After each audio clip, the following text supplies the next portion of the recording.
Olá a todos meus queridos ouvintes do canal Rodrigues 020 TFM, Defesa Lógica da Fé Cristã.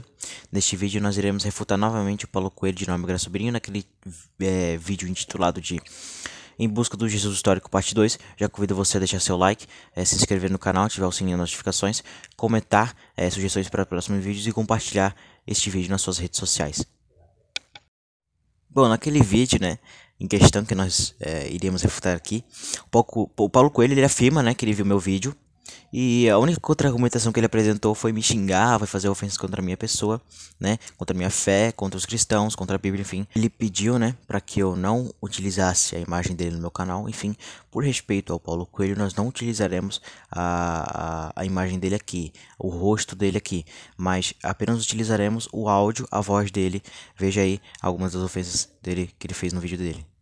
Aí os caras vêm aqui, aí vem outros fazendo vídeo aí agora pra refutar, pra me refutar. Você não vai me refutar, cara. Você tá refutando a história. Você entra com a sua fala, mentira todinha que eu vou mostrar nesse vídeo aqui. Mais um vídeo onde eu vou mostrar, desmascarar essa fantasia desse sistema religioso de esse Jesus Cristo no estilo de uma criação do Império Romano, apenas para conter a guerra judaica, para controlar os judeus, sabe? Eu vou mostrar que os historiadores da época, o qual o cara cita que falou Jesus, eram historiadores comprados pelo Império Romano e fraudados pelo Império Romano.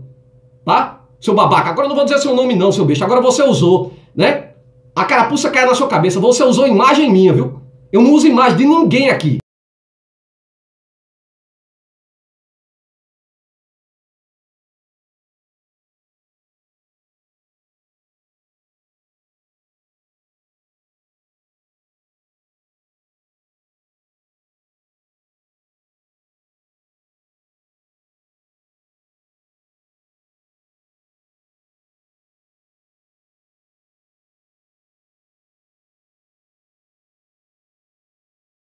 Eu vou denunciar o seu canal, seu... Não use minha imagem não, seu... E nós ateus, quando ajudamos, quando vemos aqui pessoas como a Edmel, o Romeu, o Leandro, sabe, são pessoas verdadeiramente... O ateu, quando ajuda, é sem interesse algum. Você é um escroto religioso. Você, quando ajuda, é com segundas intenções. Quando é agiotando a sua divindade, quem dá aos pobres empresta a Deus para receber em dobro. Seu b... Então vamos lá, vamos aqui esfregar na cara desses escrotos aí, Jesus, mito, Plágio de Mitra, Horus, Dionísio, Tamuz, Ates e muitos outros, seu b... É plágio sim. Não queira enganar o povo não. Você engana os religiosos retardados, Gente que é acostumada a estar sentado num púlpito de igreja por toda uma vida sem sequer questionar. É assim que a religião sobrevive, da sua ignorância. E não quero enganar você, mais um religioso safado, escroto. Entra no meu canal para tirar onda. Seu b... Vá procurar sua turma, seu merda, vá tomar... Esfrega na sua cara aqui, essa b... desse Jesus, tá?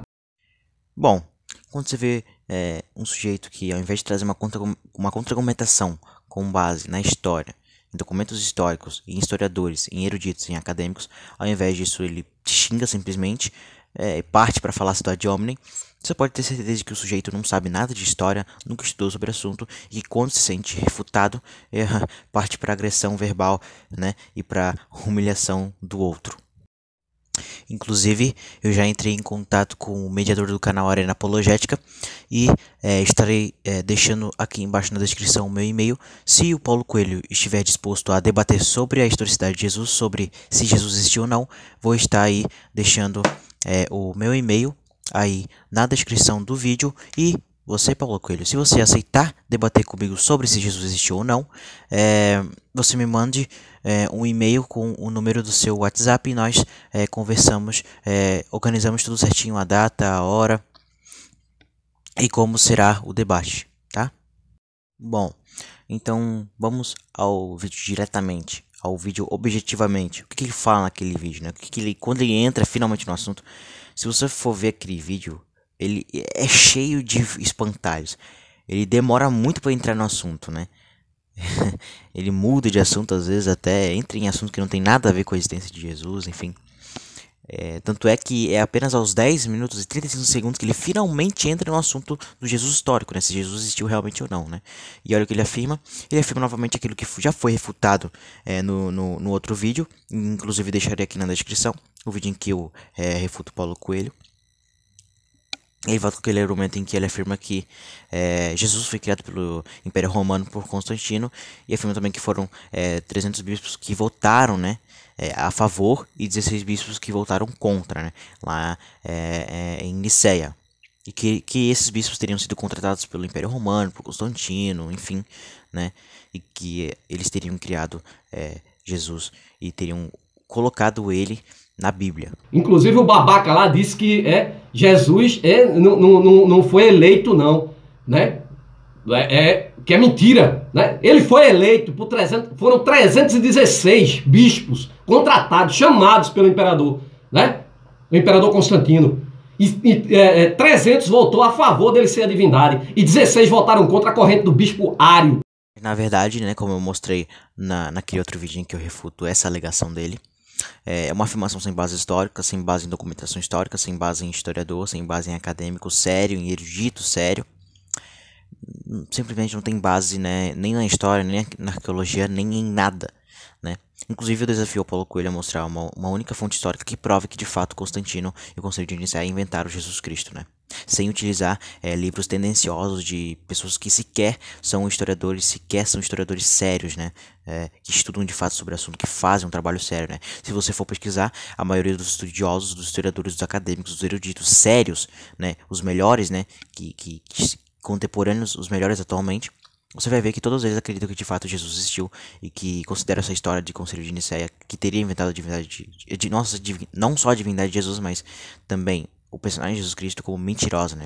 Inclusive, eu estarei apresentando neste vídeo todos os grandes eruditos, todos os grandes historiadores que de fato que fazem um trabalho sério, que acreditam que Jesus de fato existiu, né? Bom, mas vamos entrando objetivamente em Nicéia. O que foi de fato discutido em Nicéia? O que foi de fato discutido em Nicéia é que era como entender a divindade de Jesus, a circunstância que ele era um ser humano. Isso que foi de fato discutido em Nicéia. Não houve votação nem para criar Jesus, muito menos para criar a divindade, né? Na verdade, todas as pessoas que estavam dentro de Nicéia, como fora de Nicéia, todos os cristãos em todos os lugares ao redor do mundo, já acreditavam que Jesus era o Filho de Deus e que ele havia existido, né? Como fala o historiador agnóstico Bart Ehrman em seu livro Verdade e Ficção no Código da Vinci. Na página 14 e 15, olha o que ele fala. Constantino convocou o Conselho de Nicéia e uma das questões envolvia a divindade de Jesus, mas este não foi o concílio que se reuniu para decidir se Jesus era divino ou não. Muito pelo contrário, todos no concílio, na verdade quase todos os cristãos em todos os lugares, já concordavam que Jesus era divino, o Filho de Deus. A questão em debate era como entender a divindade de Jesus à luz das circunstâncias que ele também era humano. Além disso, como Jesus Deus poderia ser Deus se é apenas um Deus? Essas foram as questões que foram abordadas em Nicéia. Não se Jesus era divino ou não. E certamente não houve votação para determinar a divindade de Jesus. Isso já era um assunto de conhecimento comum entre os cristãos e tinha sido desde os primeiros anos do cristianismo. Então, pessoal, o que foi discutido em Nicéia não é nada demais. Era como entender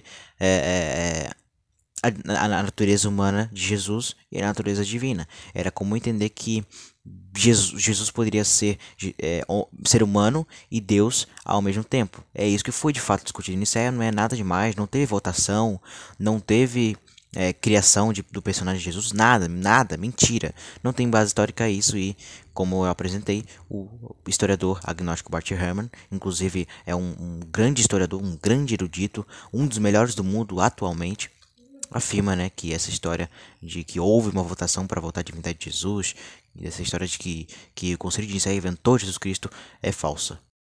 Além disso, se você for estudar os pais da igreja, você vai ver que antes de Nicéia, que ocorreu, né, o Conselho de Nicéia que ocorreu em 285 depois de Cristo, você pode ver que os pais da igreja que viveram antes de Nicéia já falavam sobre Jesus, já falavam sobre sua divindade, já falavam que ele de fato existiu, já falavam que ele nasceu através de uma ação do Espírito Santo no ventre de Maria, já falavam que ele foi crucificado e que Deus ressuscitou ele ao terceiro dia, enfim, tudo isso já era falado coisa de um século, 2 séculos antes de Nicéia, né? Então já era se falado isso muito antes de Nicéia. Portanto, podemos concluir que não, Nicéia não inventou Jesus Cristo, até porque seria completamente impossível, né? Como é que Nicéia vai inventar Jesus se coisa de 1 século, 2 séculos antes de Nicéia já se falava sobre Jesus, né? Sobre o Jesus da Bíblia. E inclusive eu irei apresentar para vocês aqui os pais da igreja que falavam sobre Jesus Cristo antes de Nicéia. Bom, Policarpo, que viveu de 69 até 155 depois de Cristo, ele era o bispo da igreja em Esmirna, né? E discípulo, né, de João, o apóstolo. Em sua carta aos Filipenses, ele escreve: Agora o Deus e Pai de nosso Senhor Jesus Cristo e o próprio sumo sacerdote, eterno Filho de Deus, Jesus Cristo, te edifique na fé e na verdade, e para nós convosco e para todos aqueles debaixo do céu que contudo creem em nosso Senhor e Deus Jesus Cristo e em seu Pai que o ressuscitou dos mortos. Inclusive, eu estarei disponibilizando para vocês na descrição todas as fontes de tudo que eu estou dizendo, né? Inácio, que viveu de 50 até 117 depois de Cristo, era o bispo da igreja em Antioquia e outro discípulo de João. Ele escreveu uma série de cartas para várias igrejas em seu caminho para Roma, onde seria martirizado. Ele escreve: há apenas um médico que é carne e espírito, gerado e não criado, Deus em um homem, verdadeira vida na morte, tanto de Maria como de Deus, primeiro sujeito ao sofrimento e depois, além dele, Jesus Cristo, nosso Senhor. Vale lembrar, né, que esses que eu estou citando, os pais da igreja, viveram antes de Nicéia, coisa de 1 século, 2 séculos antes de Nicéia já falava sobre Jesus, né? O que prova que não, o Concílio de Nicéia não inventou Jesus Cristo. Inclusive, eu fiz essa pergunta para Paulo Coelho: como pode o Concílio de Nicéia ter inventado Jesus Cristo se os pais da igreja que viveram antes de Nicéia já falavam sobre ele? Ele não me respondeu, né? Partiu pro xingamento, eu acho que é a única argumentação que ele pode trazer contra mim, né? Se é que isso é argumentação, né? Mas continuando ao vídeo, outra citação, né, de Inácio, aqui, ó. Pois o nosso Deus, Jesus Cristo, foi concebido por Maria segundo o desígnio de Deus, tanto da descendência de Davi como do Espírito Santo. Justino Mártir, que viveu de 100 até 165 depois de Cristo, foi um apologista cristão do segundo século. Ele corajosamente afirma: e que Cristo, sendo Senhor e Deus, o Filho de Deus, e aparecendo anteriormente em poder como homem e anjo, e na glória do fogo como na sarça, também foi manifestado no julgamento executado em Sodoma. Foi totalmente demonstrado pelo que foi dito. Outra citação dele: permita-me primeiro relatar as profecias que desejo fazer para provar que Cristo é chamado de Deus e Senhor dos Exércitos. Irineu de Lyon, que viveu de 130 até 202 depois de Cristo, foi bispo do que hoje é conhecido como Lyon, na França, né? Irineu estudou com o bispo Policarpo e que por sua vez fora discípulo de João, o apóstolo. Ele escreve: ele recebeu o testemunho de todos que ele era o próprio homem e que ele era o verdadeiro Deus, o do Pai, do Espírito, dos anjos, da própria criação, dos homens, dos espíritos apóstolos e demônios.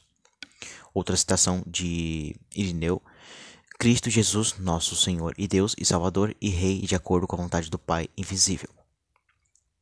Clemente de Alexandria, que viveu de 150 até 215 depois de Cristo, foi outro pai da igreja primitiva. Ele escreve por volta de 200 depois de Cristo.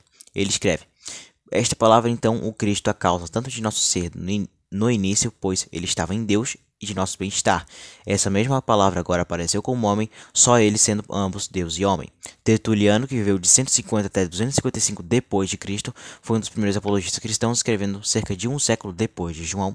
Ele escreve: pois só Deus não tem pecado e o único homem sem pecado é Cristo, visto que Cristo também é Deus. Hipólito de Roma, que viveu de 170 até 235 depois de Cristo, foi um teólogo cristão do século III. Ele era um discípulo de Irineu, que era um discípulo de Policarpo, que por sua vez era um discípulo de João. Ele escreve: somente o logos desse logos somente o logos desse Deus vem do próprio Deus. Portanto, também o logos é Deus, sendo a substância de Deus. Outra citação dele: pois todos, tanto os justos quanto os injustos, serão trazidos diante de Deus a palavra. Bom, todos esses pais da igreja escreveram mais de 1 século antes do Concílio de Nicéia, como eu afirmei antes. Supostamente o Concílio de Nicéia, que inventou não só a divindade de Jesus, como também o personagem de Jesus Cristo. Portanto, aqui está a minha pergunta, né? Como eu fiz no outro vídeo. Se os pais da igreja primitiva afirmaram explicitamente a divindade, não só a divindade, como a existência de Jesus, que ele de fato existiu, de fato ressuscitou, de fato foi crucificado, de fato nasceu, né, através da ação do Espírito Santo no ventre de Maria, antes de Nicéia, então como alguém, né, como Paulo Coelho, pode afirmar que foi uma invenção de Nicéia, se os pais da igreja que viveram antes de Nicéia já falavam sobre ele? Aos 13 minutos e 9 segundos, ele afirma que o texto de Joséfo, onde fala sobre Jesus, foi adicionado por um escriba cristão e que a ciência já teria provado que tal trecho que fala sobre Jesus seria falso. O historiador Flávio José cita a vida de João Batista todinha. Aí pegaram 8 linhas e empurraram dentro do livro de Flávio José sobre a guerra judaica para dizer que Flávio José falou de Jesus. É mentira! A ciência já comprovou, tá? Na verdade é o contrário. Além disso, não haveria, né, nenhuma razão para o texto ser 100% falso. O que aconteceu com o testemunho flaviano, né? Vamos explicar aqui. O que de fato aconteceu foi o seguinte: houve sim uma interpolação cristã. Isso é consenso entre os historiadores, mas não 100% do documento. Não houve 100% de interpolação por um escriba cristão do testemunho flaviano. Ou seja, de fato, José falou sobre Jesus, mas não necessariamente com aquelas palavras. Por exemplo, quando José fala que Jesus era o Messias e que ele realizava obras extraordinárias, sim, neste trecho foi de fato uma interpolação cristã. Um cristão botou ali aquelas palavras, mas sim, José falou de fato sobre Jesus, mas não com aquelas palavras. Até porque nenhum judeu, né, lembremos, né, que Flávio Josefo, ele era judeu, nenhum judeu falaria que Jesus era o Messias e que ele realizava obras extraordinárias, né. Enfim, é o contrário, né? A ciência já provou que o texto que fala sobre Josefo é autêntico, né? Inclusive eu irei citar aqui, ó. Após longos e minuciosos estudos estilísticos e filológicos da obra de Josefo, Arnott, C. Burkitt e Mary Barnes, que são eruditos, afirmaram que o texto de Josefo sobre Jesus é autêntico em sua totalidade. Sem as interpolações cristãs, olha como ficaria, né, o texto de Josefo reconstruído pelos acadêmicos. Naquela época havia um homem sábio que se chamava Jesus, e sua conduta era boa, e era conhecido por ser virtuoso. E muitas pessoas entre os judeus e as outras nações tornaram-se seus discípulos. Pilatos o condenou à crucificação e à morte, e aqueles que se tornaram seus discípulos não abandonaram sua lealdade a ele. Eles relataram que ele havia aparecido para eles 3 dias após a crucificação, e que estava vivo. Conformemente, eles acreditavam que ele era o Messias, a respeito de que os profetas relataram tantas maravilhas. Esta reconstrução de John Mayer, né, até alguns dos estudiosos mais céticos, né, como Bart Ehrman, né, como afirmei antes, ele é um agnóstico, aliás, pensam que a passagem original dizia algo muito parecido com isso, né, para Starr Ehrman. A maioria dos estudiosos do judaísmo antigo, especialistas em Josefo, pensam que foi o primeiro que um ou mais escribas cristãos interpolaram a passagem um pouco,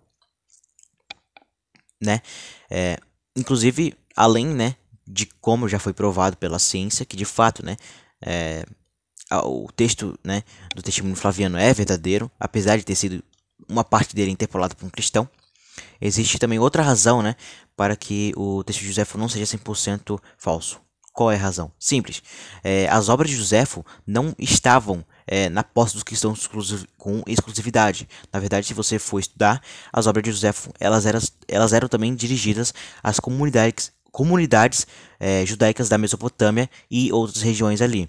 Então, se os escribas cristãos interpolaram 100% da passagem do testemunho flaviano, colocando, né, o nome de Jesus ali, então haveriam também a versão que estava na posse dos judeus, em que Josefo ele não falava sobre Jesus, omitia, né, Jesus Cristo. Mas não, em todas as versões, tanto seja árabe, seja que estava na posse do cristão, seja que estava na posse dos judeus, você vai ver que Josefo de fato falava sobre Jesus. Além disso, né, não haveria nenhuma razão para os judeus, né, que estavam com a posse da obra de Josefo interpolarem o escrito colocando o nome de Jesus ali pelo simples fato de que os judeus não acreditavam que Jesus era o Messias. Isso é algo lógico, e então não haveria razão para os judeus que estavam com a posse do testemunho flaviano colocarem o nome de Jesus ali. Além disso, em 1961, um sábio israelita, Shlomo Peres, estudou esses diferentes manuscritos e considera ter atingido a versão mínima de Flávio Josefo. Neste tempo vivia um sábio chamado Jesus, comportava-se de uma maneira correta e era estimado pela sua virtude. Muitos foram os que, tanto judeus como pessoas de outras nações, se tornaram seus discípulos. Pilatos condenou-o a ser crucificado e a morrer, mas aqueles que se tinham tornado seus discípulos não deixaram de seguir sua doutrina. Contaram que lhes tinha aparecido 3 dias depois da sua crucificação e que estava vivo. Provavelmente ele era o Messias sobre quem os profetas contaram tantas maravilhas. Bom, por causa desse manuscrito, né, de Shlomo Peres e da crítica literária, a maioria dos estudiosos, né, críticos ou cristãos, acredita que podemos reconstruir o núcleo histórico do que Josefo escreveu, né, originalmente antes do escriba, né, cristão alterar, né, fazer a interpolação, né. Lembremos, né, que a interpolação não foi 100% do documento. José falou de fato sobre Jesus, mas que apenas uma parte, né, quando José chama Jesus de Messias e que ele realizava obras extraordinárias, de fato, essa foi a interpolação cristã, mas não 100% do testemunho flaviano. Bart Ehrman, crítico agnóstico do Novo Testamento, é muito mais provável que o núcleo da passagem realmente volte ao próprio Joséfo. Ele continua: não há absolutamente nada que sugira que o pagão Tácito ou o judeu Joséfo tenham obtido suas informações sobre Jesus lendo os evangelhos. Bom, para citar outros eruditos, né? Louis Feldman, um professor emérito do Clássicos e Literatura da Universidade de Yeshiva e importante estudioso de Joséfo, veja bem, ele é um estudioso de Flávio Joséfo, afirmou que algo que 3 ou 1, ou 5 e 1 sustentam o núcleo histórico que remonta a Joséfo. Gerd Tyson, um estudioso crítico, com referência a Jesus, temos o testemunho flaviano, cujo núcleo provavelmente remonta a Joséfo. Gerd Tyson escreve que uma versão revisada e neutra de Joséfo é mais confiável. Joséfo relatou sobre Jesus de uma forma neutra e objetiva, como fez com João Batista ou Tiago, irmão de Sião. Craig Evans, estudioso do Novo Testamento, a maioria hoje considera a passagem como autêntica, mas editada. Paul Maier, um estudioso de Joséfo, afirma que a maioria dos estudiosos não afirma que essa passagem seja completamente autêntica e nem uma falsificação completa, né? Em vez disso, ele escreve que a grande maioria dos estudiosos hoje, no entanto, compartilha da terceira opção, que no caso é a que eu apresentei aqui, que houve sim uma interpolação, mas não 100% do documento. Ou seja, Joséfo falou sobre Jesus, mas não necessariamente com aquelas palavras, chamando Jesus de Messias, que ele realizava obras extraordinárias. Mas sim, José falou sobre, de fato sobre Jesus. Esse é o consenso dos acadêmicos, dos historiadores. Continuando, né? Paul Maier, particularmente em vista do texto agapiano recém-descoberto que não mostra sinais de interpretação. John Dominic Crossan, erudito radical do Novo Testamento, mesmo que os editores cristãos inserissem delicadamente aquelas frases em itálico mais tarde para tornar a descrição mais positiva, o conteúdo básico da passagem é provavelmente original.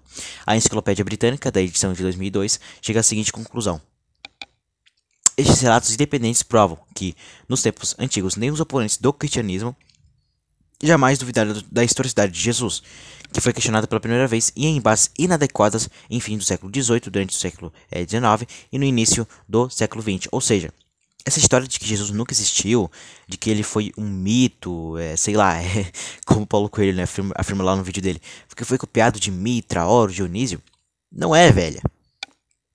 É nova, entendeu? Então é palhaçada, é nova essa história de que Jesus seria plágio, de que Jesus nunca existiu, é nova, não é antiga, né?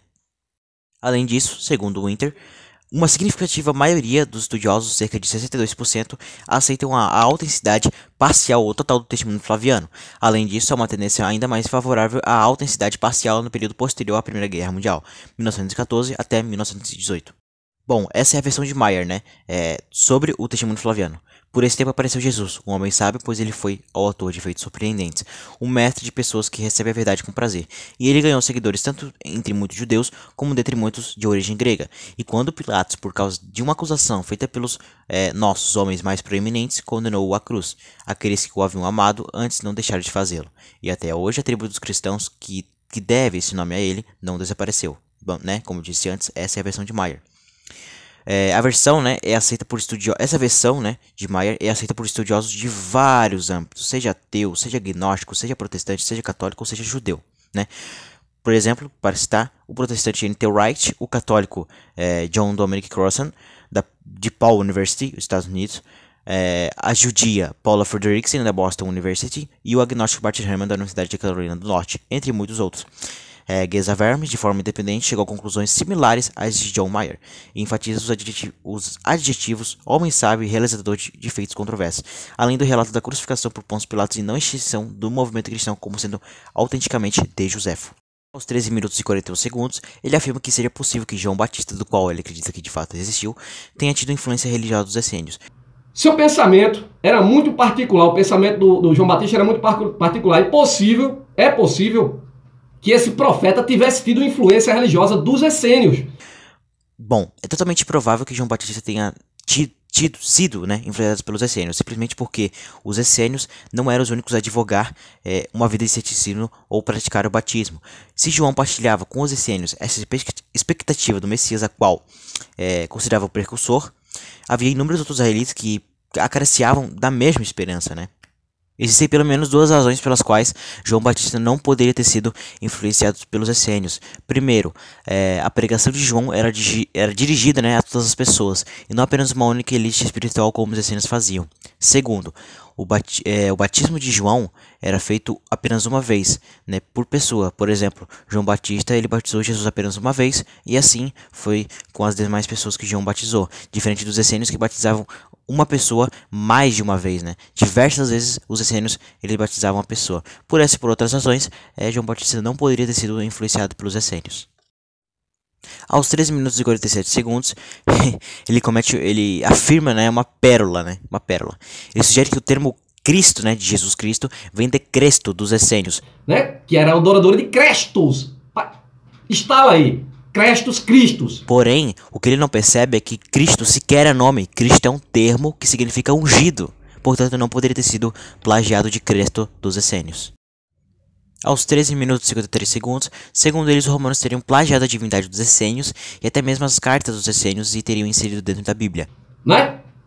Os romanos aproveitaram a divindade dos essênios, porra. Até as cartas dos essênios eles aproveitaram dentro da Bíblia. Na verdade, pode-se observar muitas diferenças, né, notáveis entre os conceitos religiosos da seita Quiran e os dos primeiros cristãos.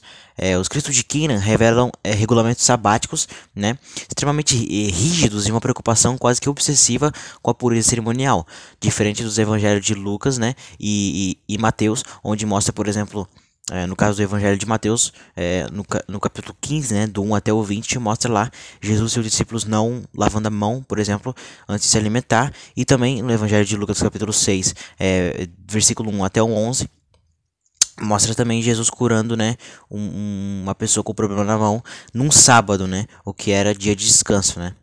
E também, né, pode-se dizer basicamente o mesmo a respeito do isolamento dos essênios da sociedade, né, e do seu conhecimento no destino, e da sua ênfase, né, no celibato e nas ideias místicas, né, e a respeito da participação na adoração prestada por anjos. Isso mostra que divergiam completamente dos ensinos de Jesus e daquele dos primeiros cristãos, inclusive dos ensinos dos evangelhos. Por exemplo, diverge de Mateus 5, 14, 16, João 11, 23, 24, né, agora saindo dos evangelhos e indo para outros escritos do Novo Testamento, Colossenses 2,18 e 1 Timóteo 4, 1 até o 3.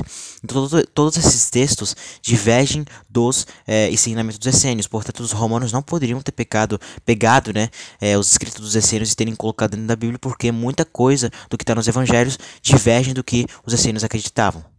Aos 15 minutos e 43 segundos, ele afirma que os hebreus eram nômades que viviam de tenda em tenda e que, ao invés de outros povos, eles teriam criado uma divindade para ter o pretexto para invadir outras terras, enfim, fazer atrocidades. Você sabe que o Deus bíblico ele foi criado, era um Deus, né, que vivia no meio do deserto, criado ali pelos hebreus. Os hebreus inventaram a divindade, eles viviam no meio do deserto, pairando de tenda em tenda como nômades, sem teto, sem terra, ciganos, né? Viviam de tenda em tenda. E com inveja de outros povos, medos, persas, egípcios, babilônicos, sumérios, acadianos, eles criaram uma divindade para eles apenas para ter o pretexto para invadir outras terras, matar, pilhar, roubar, destruir.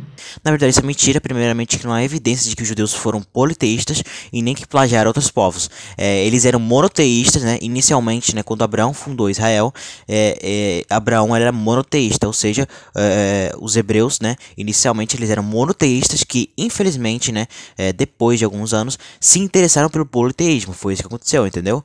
E também o Antigo Testamento, né, deixa isso bem claro. Mas essa idolatria a outros deuses, né, sempre foi denunciada pelo judaísmo, né? Havia outros deuses adorados de Israel? Sim, havia. Mas não há evidências, né, nem na arqueologia, nem na história, de que eles tenham aceitado isso como religião nacional. Zero, nenhuma. Também temos muitos documentos, né, do antigo Israel, mas nenhum deles mostra que Abraão, Isaac, Jacó, José ou Moisés eram politeístas, ou que plagiaram deuses de outros povos, né. A nação judaica, né, começou com Abraão, seu pai provavelmente era politeísta, né? No caso do pai de Abraão, provavelmente o pai de Abraão era politeísta, mas não há evidência de que o pai da nação judaica, no caso Abraão, fosse politeísta. Não há nenhuma evidência disso, nem na arqueologia e nem na história.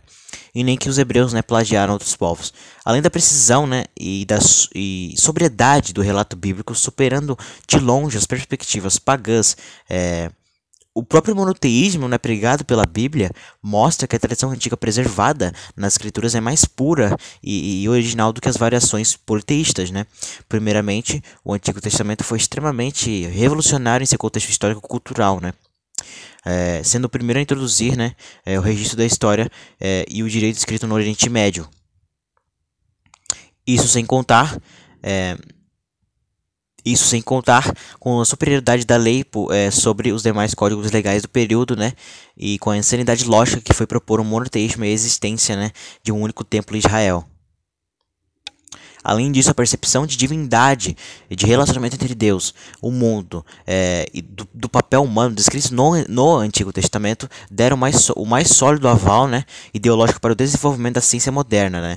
A perspectiva religiosa, científica e filosófica que a Bíblia, né, propõe está muitíssimo à frente de qualquer sugestão literária pagã de qualquer período da história humana, o que isso indica né, que o relato bíblico é o mais original e bem preservado dentre todos os mais antigos documentos históricos. Aos 16 minutos e 9 segundos, ele afirma que os judeus e os hebreus jamais acreditaram em Satanás. Aí o crente disse que quem veio para matar, roubar, pilhar e destruir foi o diabo, né? Na realidade, a figura do diabo nem existe para o povo hebreu, nem para o povo judeu, né? É outra mentira, né? Basta analisar os apócrifos judaicos, o Talmud, o Hassidismo e a Cabala, né? Vamos analisar os apócrifos judaicos, por exemplo. A evolução da teoria de Satanás acompanha o desenvolvimento da angelologia judaica e da demonologia. O que os apócrifos dizem sobre Satanás, né? Vamos ver. Em Sabedoria 2:24, ele é representado com referência a Gênesis 3 como o autor de todo o mal que trouxe a morte para o mundo. Satanás era o sedutor e o amante de Eva, que a instigou a pecar contra a ordem do Eterno e foi lançado do céu junto com os outros anjos por causa da sua iniquidade. Livro eslavo de Enoque 29:4. Desde então ele foi chamado de Satanás, embora anteriormente ele tivesse sido chamado de Satanael. A doutrina da queda de Satanás, bem como da queda dos anjos, também se encontra na Babilônia. Satanás governa toda uma série de anjos, martírio de Isaías. Mas o tema que induziu Deus a testar Abraão através do sacrifício de Isaac é idêntico a Satanás em nome à natureza. Livro dos Jubileus 17:18. Os amodeus do livro de Tobias também devem ser identificados com ele, especialmente em vista da sua licenciosidade. É difícil identificar Satanás em outras passagens dos apócrifos, já que os originais em que o nome ocorreu foram perdidos e as traduções empregam vários equivalentes. Satanás no Talmud. Satanás faz muitas aparições no Talmud. Uma passagem longa do sintácito do tratado conclui Satanás um papel central na história bíblica da ligação de Isaac. De acordo com o rabino Yehoshua ben Levi, Satanás causou que o povo judeu desesperasse com Moisés voltando do Monte Sinai, mostrando-lhes uma imagem do profeta em seu leito de morte. Uma passagem no tratado de Megillah diz que Satanás, que dança na festa do rei persa Assuero, é o que levou ao assassinato da rainha Vashti na história de Purim. O que diz o Talmud palestino? Primeiro, Samael, o senhor dos Satãs, era um poderoso príncipe dos céus. Segundo, Satanás veio ao mundo como uma mulher, ou seja, com Eva. Ele foi criado, ou seja, não é eterno. Como todos os seres celestiais, ele voa pelo ar. Ele pode assumir qualquer forma, como de um pássaro ou um veado, uma mulher, um mendigo ou um jovem. É dito também que ele pula. Ele foi abordado com as seguintes palavras: uma flecha pelos meus olhos. Ele é a encarnação de todo o mal e seus pensamentos e atividades são dedicados à destruição do homem. Em tempos de perigo também traz suas acusações. Enquanto ele tem poder sobre todas as obras do homem, ele não pode prevalecer ao mesmo tempo contra dois indivíduos de nacionalidade diferente. Satanás não atingiu seu propósito, como foi o caso na tentação de Jó. Ele sente grande tristeza.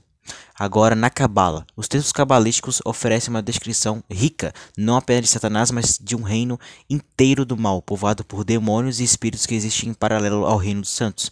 Satanás é conhecido na Cabala como Samael, traduzido em algumas fontes como o grande demônio, e o reino demoníaco geralmente como Sitra Ashtra, literalmente o outro lado. O consorte de Samael é mencionado na literatura judaica pré-cabalística também. É Lilith, uma figura mítica da tradição judaica mais conhecida como a primeira esposa rebelde de Adão. As fontes cabalísticas retratam um reino demoníaco como um reino separado oposto em conflito com Deus. A Cabala ainda oferece explicações sobre as origens do reino demoníaco, cujo mais comum é que esse reino emerge quando o atributo de Deus associado à feminilidade ao julgamento é dissociado do atributo de Deus associado à graça e à masculinidade e toma-se sem restrições. O mal nessa leitura resulta de um excesso de julgamento. Muitas dessas ideias mais tarde encontrariam expressão nas crenças populares judaicas e nas obras dos mestres sagísticos. Satanás no hassidismo agora. O rabino Yaakov Yosef de Poligny, um dos principais discípulos do fundador, né, do hassidismo, o Baal Shem Tov, escreveu em seu Toldos Yaakov Yosef que Deus eventualmente mataria o anjo da morte durante a era messiânica, uma crença que se reflete claramente na visão cristã de um confronto final entre Deus e Satanás no final dos dias. Os contos populares assídicos estão repletos de descrições de forças demoníacas, entre elas uma história famosa em que o Baal Shem Tov defende um grupo de crianças de um lobisomem. Ainda hoje, alguns judeus assídicos buscarão proteções de tais forças na forma de amuletos ou encantamentos, né?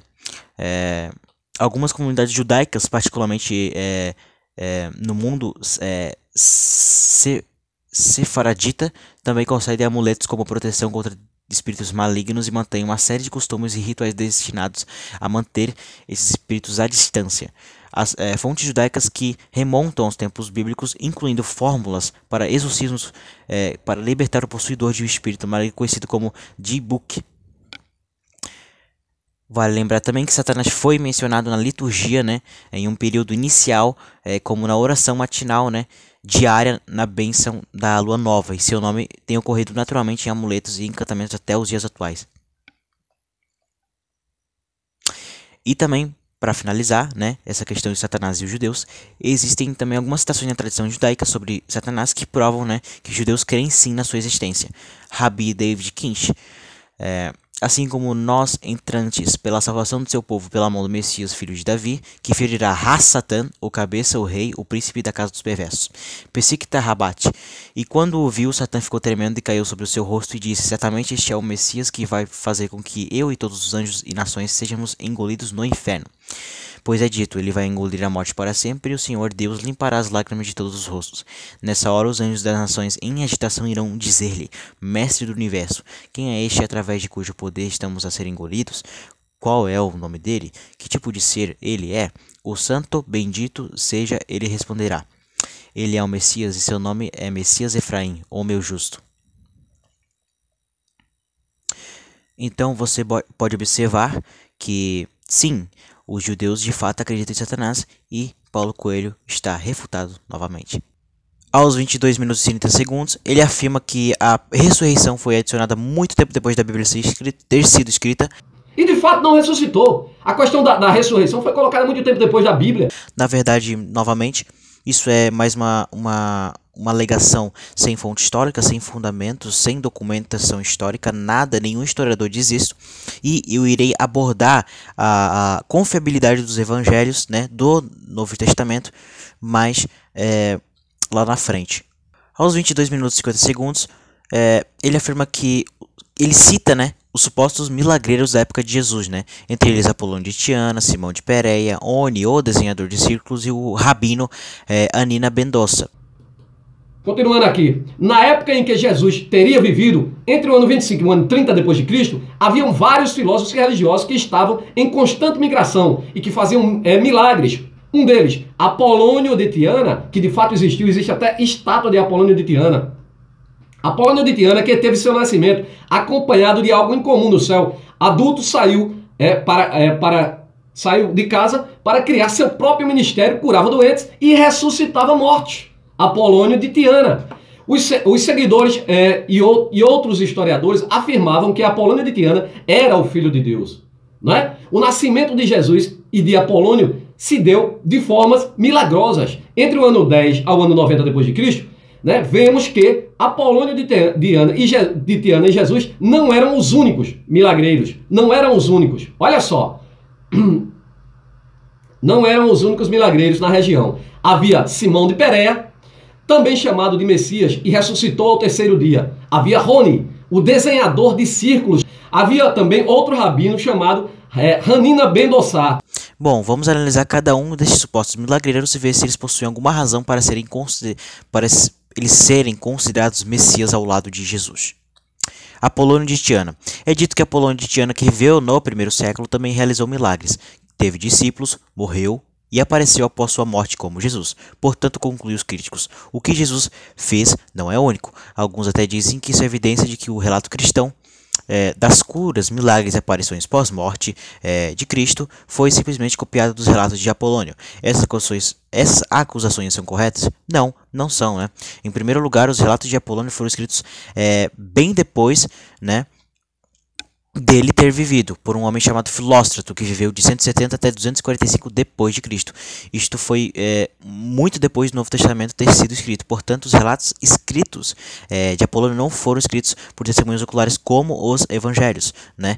Se os críticos querem sustentar que o Novo Testamento está cheio de mitos e deve ser desacreditado, o mesmo, né, deve acontecer com os relatos de Apolônio, uma vez que os escritos são escritos várias gerações depois do fato, né? Em contraste, o Novo Testamento foi escrito por testemunhas oculares da vida de Jesus. Logicamente, são os relatos do Novo Testamento que são muito mais confiáveis do que os de Apolônio. Além disso, isso significaria que se algum empréstimo foi feito por Filóstrato, não pelos escritores dos evangelhos.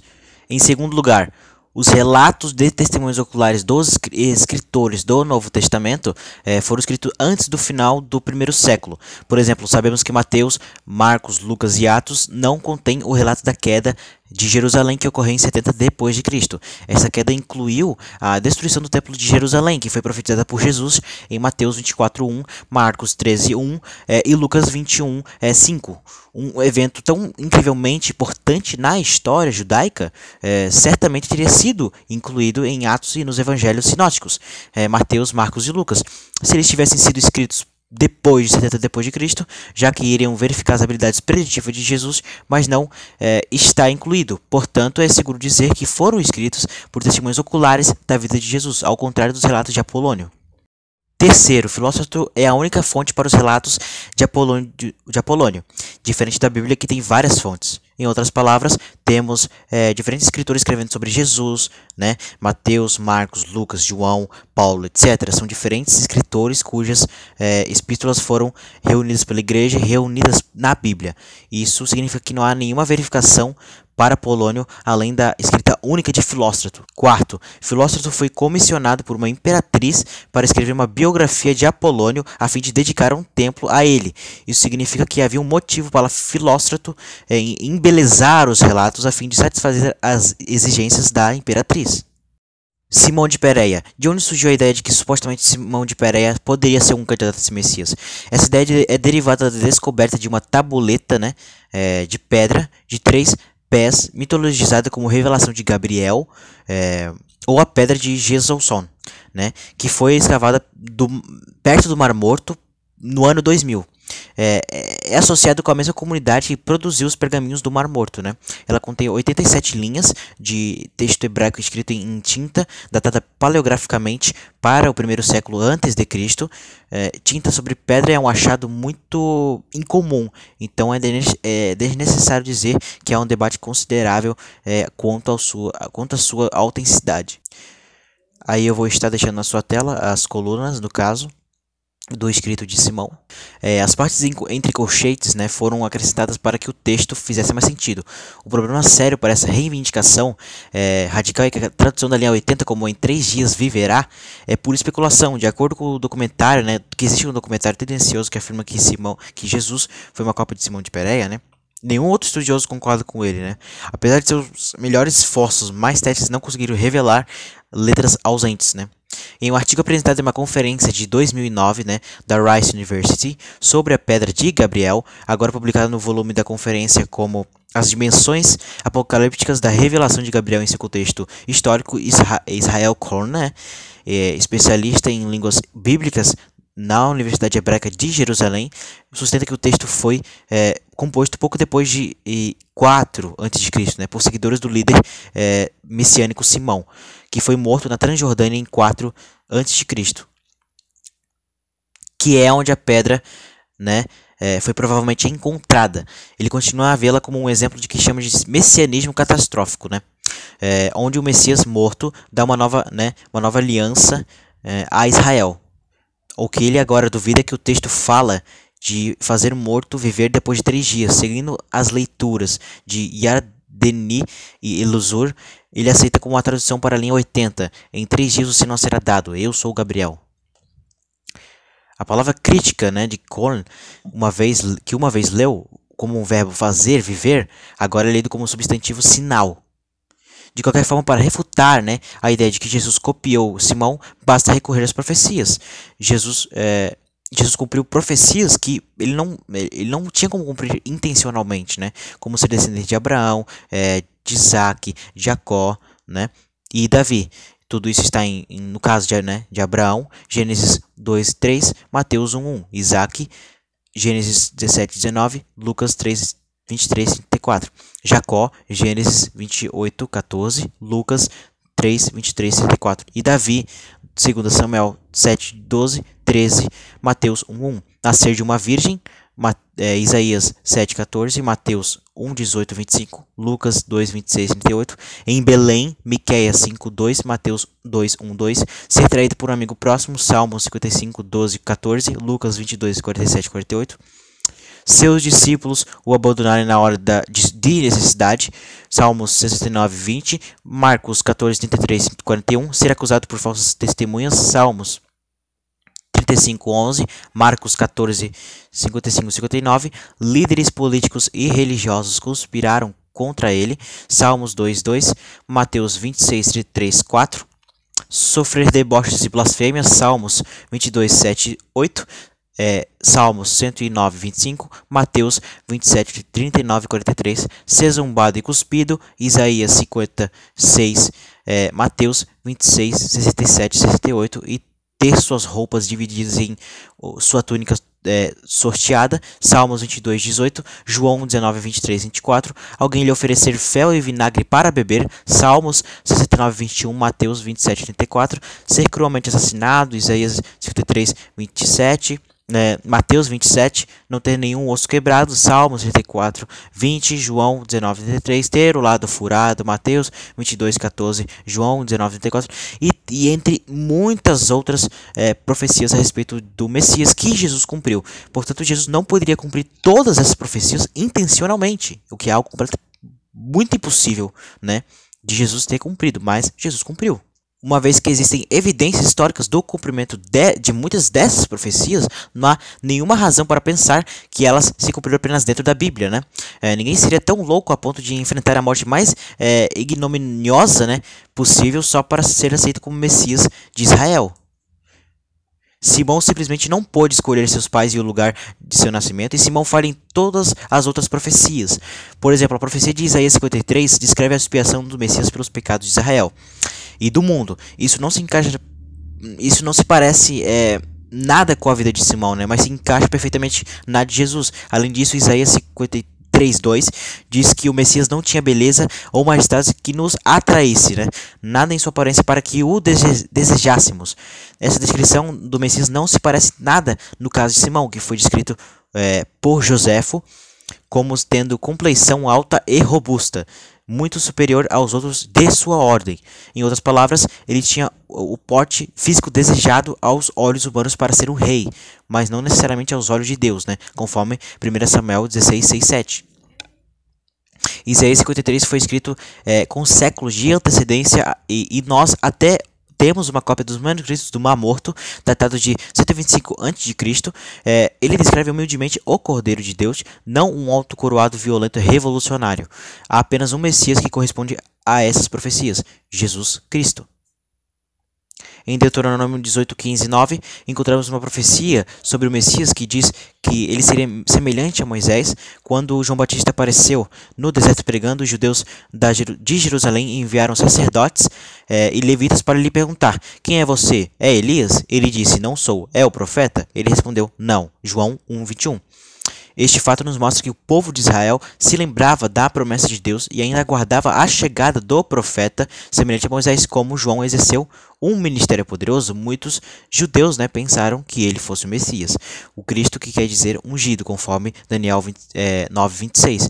Este fato demonstra também que os judeus entenderam bem as profecias de Daniel 9 sobre as 70 semanas quanto à data data da chegada do Messias. João não disse ser o Messias. Em vez disso, ele afirmou ser a voz, né, que clama do deserto, né, faça um caminho reto para o Senhor, João 1:23, conforme Isaías 43. João negou ser o Messias, mas fez questão de apontá-lo quando o verdadeiro se manifestou. No dia seguinte, João viu Jesus aproximando-se e disse: vejam, este é o Cordeiro de Deus que tira o pecado do mundo. João 1:29. Todos nós sabemos que as profecias hebraicas afirmam que antes de vir o Messias, o profeta semelhante a Moisés deveria vir o profeta Elias, né? Malaquias, conforme, né, Malaquias 3:1, 4, 5. João cumpriu esse papel, pois foi adiante do Senhor no espírito e no poder de Elias, conforme Lucas 1:17. Né? Mas e quanto a Simão de Pereia, quem lhe preparou o caminho? Também não podemos esquecer as palavras de Gamaliel, que corretamente afirmou que se as revoltas daqueles que queriam ser alguém e insurgiram o povo acabaram mal, juntamente com seus seguidores, se a atividade dele fosse de origem divina, não teriam fracassado. Mas o fariseu chamado Gamaliel, mestre da lei respeitado por todo o povo, levantou-se no sinédrio e pediu que os homens fossem retirados por um momento. Então lhes disse: israelitas, considerem cuidadosamente o que pretendem fazer a esses homens. Há algum tempo apareceu Teudas, reivindicando ser alguém, e cerca de 400 homens se juntaram a ele. Ele foi morto e todos seus seguidores se dispersaram e acabaram em nada. Depois dele, nos dias do recenseamento, apareceu Judas, ou Galileu, que liderou um grupo de rebelião. Ele também foi morto e todos seus seguidores foram dispersos. Portanto, neste caso, eu os aconselho: deixem esses homens em paz e soltem-nos. Se o propósito ou a atividade deles for de origem humana, fracassará. Se proceder de Deus, vocês não serão capazes de impedi-los, pois se acharão lutando contra Deus. Atos 5, 34, 39. A atividade dos apóstolos não fracassou, pelo contrário, permanece até hoje, pois não tinha origem humana, mas divina. Devemos lembrar ainda que as profecias que diziam que o Messias, após ser rejeitado pelo seu povo, seria largamente aceito pelos gentios, né, do mundo todo. E isso, é claro, só se cumpriu em uma única pessoa em toda a história: Jesus Cristo. Com base das muitas profecias messiânicas não cumpridas por Simão de Pereia, é impossível afirmar que ele tenha sido o Messias. A doutora Jona Ledering, especializada em cultura mediterrânea pela Amsterdam Free University, afirmou que Simão de Pereia, onde pode ter colocado um diadema em sua cabeça, e seus homens devem ter criado suficientes dificuldades para que os romanos enviassem as legiões, mas não há indícios de que ele foi considerado o Messias, e há menos evidências ainda de que ele tenha ressuscitado, cumprindo assim a suposta profecia do anjo Gabriel. Ademais, os judeus não acreditavam que fosse possível um só homem ressuscitar antes do fim do mundo. Eles acreditavam que ocorreria apenas uma ressurreição universal de todas as pessoas no último dia. Este pensamento é evidenciado no relato da ressurreição de Lázaro, né? Quando Jesus disse a Marta que Lázaro haveria de ressuscitar, ela respondeu: eu sei que há de ressuscitar na ressurreição do último dia. João 11:24. Desse modo, é absolutamente improvável que essa tabuleta diga alguma coisa dessas de modo tão explícito, né? Lembre-se de que ela é praticamente ininteligível, né?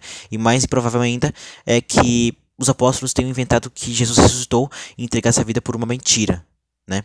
Até porque não faria sentido os apóstolos saberem que de fato Jesus não havia ressuscitado e mesmo assim serem caçados, serem perseguidos e saber que isso aqui é mentira e morrer mesmo sabendo que é uma mentira, né? E quanto a Nina Mendoza e Ione, o desenhador de círculos? Bom, permita-me simplesmente citar Robert von Borgen, que assinala que essas figuras não possuem nenhum tipo de evidência anterior ao primeiro século, ou tempo de Jesus, né? Desta forma acontece com a Nina Mendoza e Ione, o desenhista de círculos. John Mayer e Ben Willington mostraram que essas figuras possuem pouca relevância para com a situação de Jesus no primeiro século. Longe de enfraquecer a historicidade dos relatos dos evangelhos, a existência de tais figuras suporta a credibilidade dos relatos do ministério de Jesus como realizador de milagres, uma vez que fica evidente que tais atividades estavam em casa no contexto judaico do primeiro século e não foram atribuídas a Jesus como resultado de alguma influência dos chamados homens divinos da mitologia pagã. As histórias dos milagres de Jesus são tão amplamente representadas e então essas figuras apontadas penso são comparações simplesmente inválidas.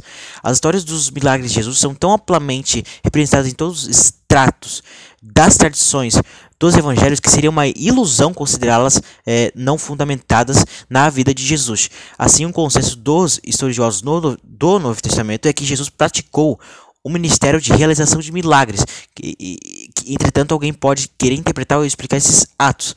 No fim de seu longo e detalhado estudo dos milagres de Jesus, John Mayer concluiu: a atestação geral da figura de Jesus como curador de enfermidades físicas e doenças é, portanto, mais forte do que a afirmação de que Jesus atuou e foi visto como um exorcista e curador durante seu ministério junto às pessoas.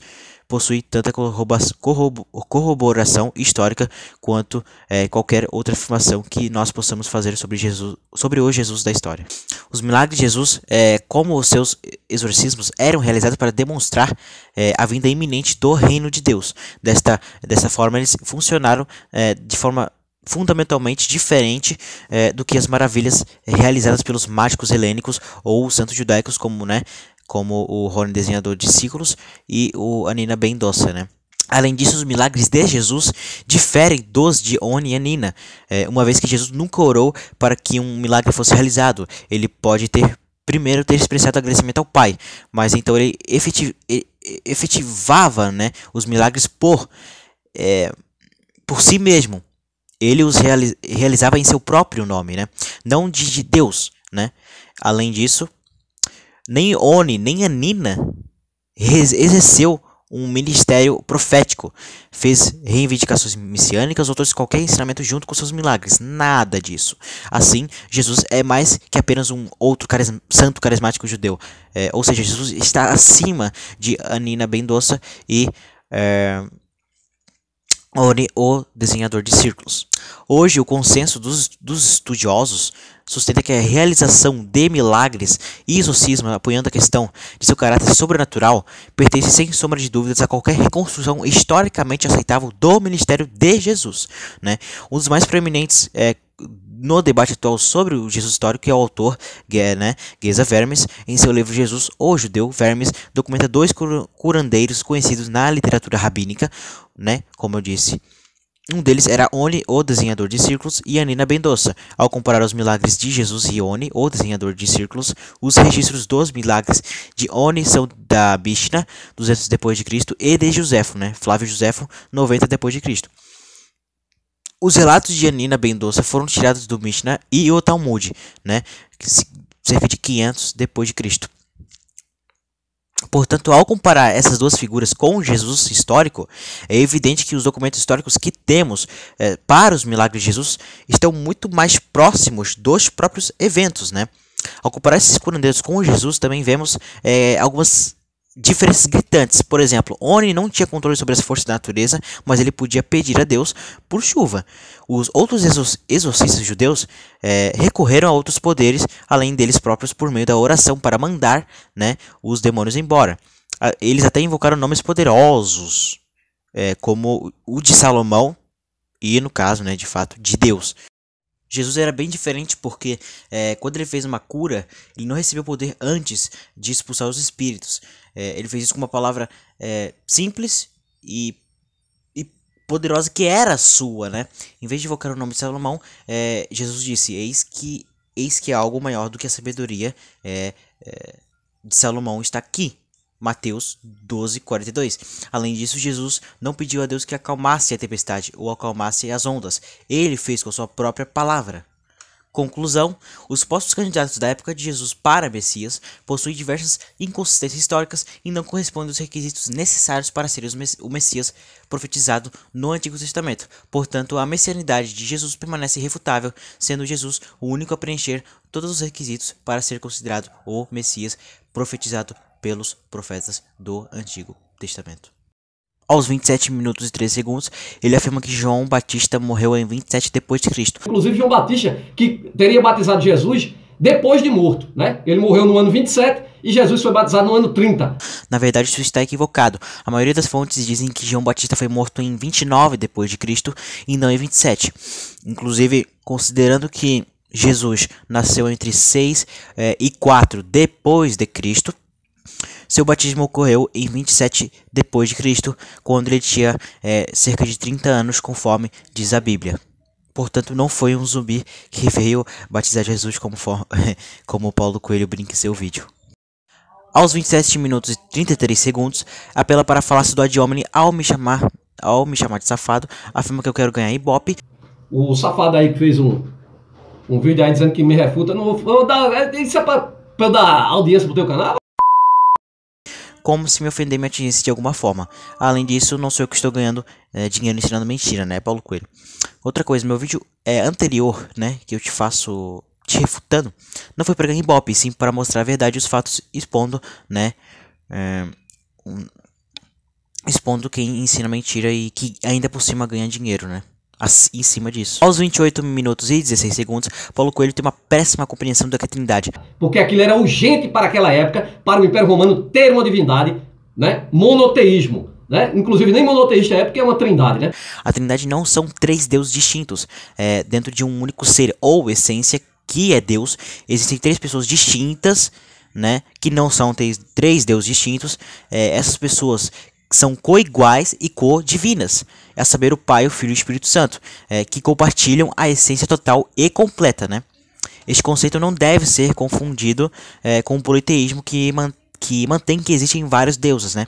Enquanto o cristianismo ortodoxo enfaticamente detém a existência de um único Deus, que, no entanto, entende que Deus é complexo em sua unidade. O conceito também não deve ser confundido com a antiga heresia do modalismo, né? Que sustenta que Deus existe em três modos diferentes. O Filho nunca foi o Pai e o Espírito Santo nunca foi o Filho ou o Pai. O modalismo é refutado pela imagem dada para nós em todos os 4 evangelhos. Mateus 3, 16, 17, Marcos 1, 9, 11, Lucas 3, 21, 22, João 1, 32, 34, no qual o Espírito Santo desce sobre Jesus na forma de uma pomba e uma voz é ouvida do céu. Este é o meu Filho amado com quem eu estou bem satisfeito. Da mesma forma, deve-se notar que o Pai, o Filho e o Espírito Santo, cada um não compõe apenas um terço da divindade. Em vez disso, cada uma das três pessoas é Deus no sentido pleno e completo da palavra. Aos 27 minutos e 49 segundos, uso de forma equivocada o texto de Mateus 16, 28 para afirmar que Jesus mentiu sobre sua volta. Jesus não voltou porque nunca existiu.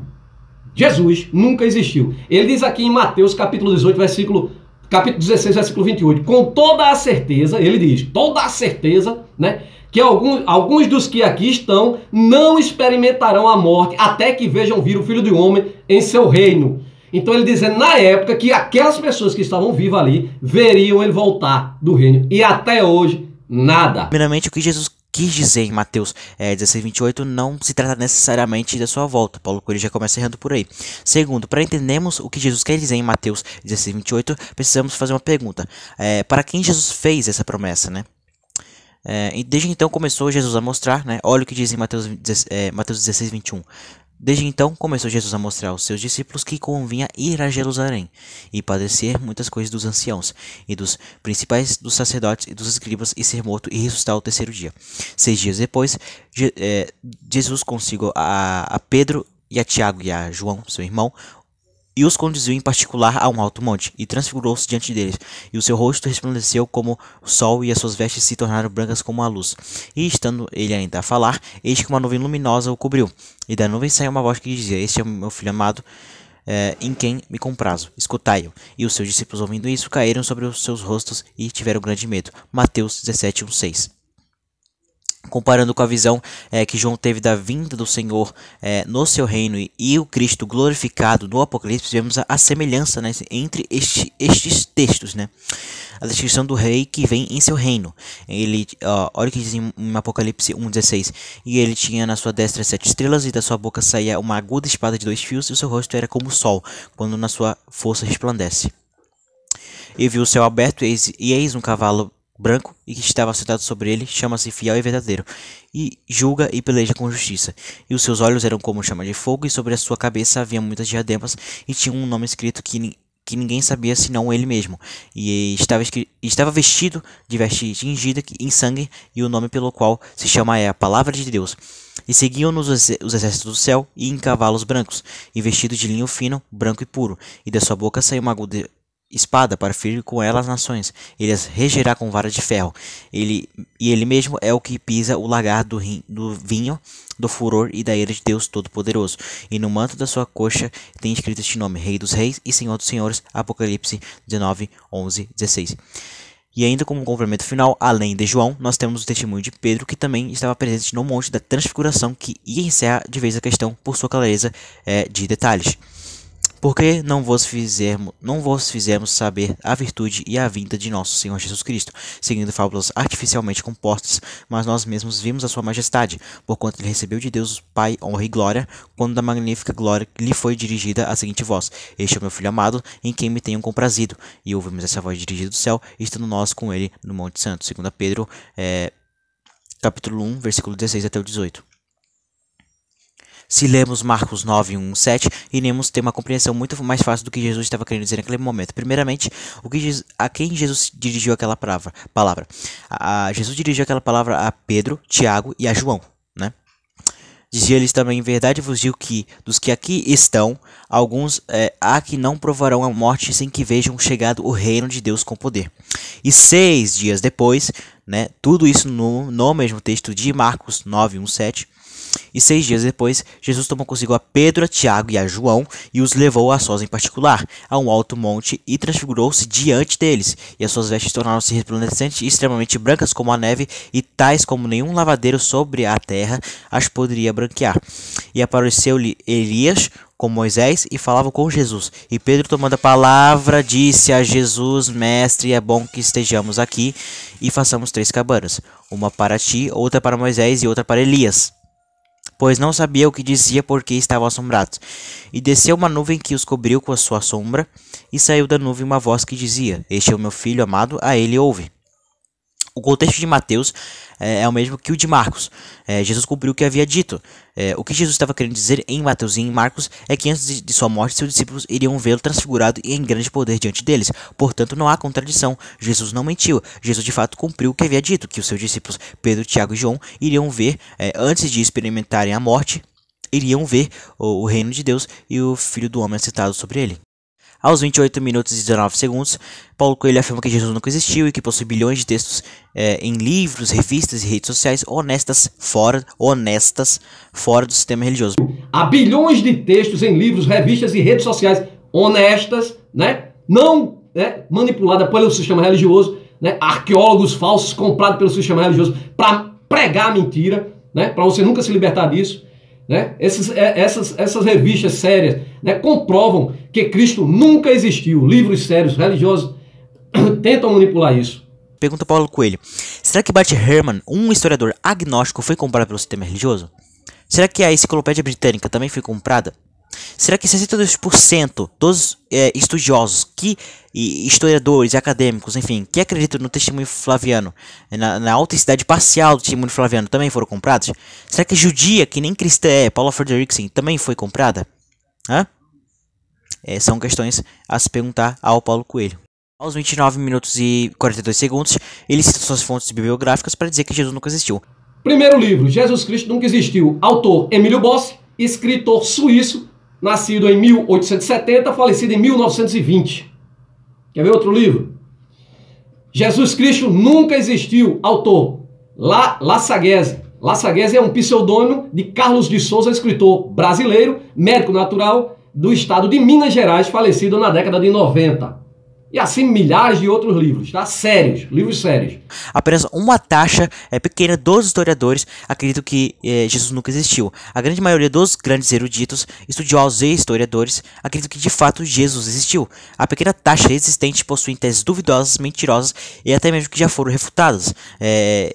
Se eu for citar a minha fonte bibliográfica, de site, de historiador, enfim, se eu for citar todas as fontes, ficaria até amanhã aqui, né?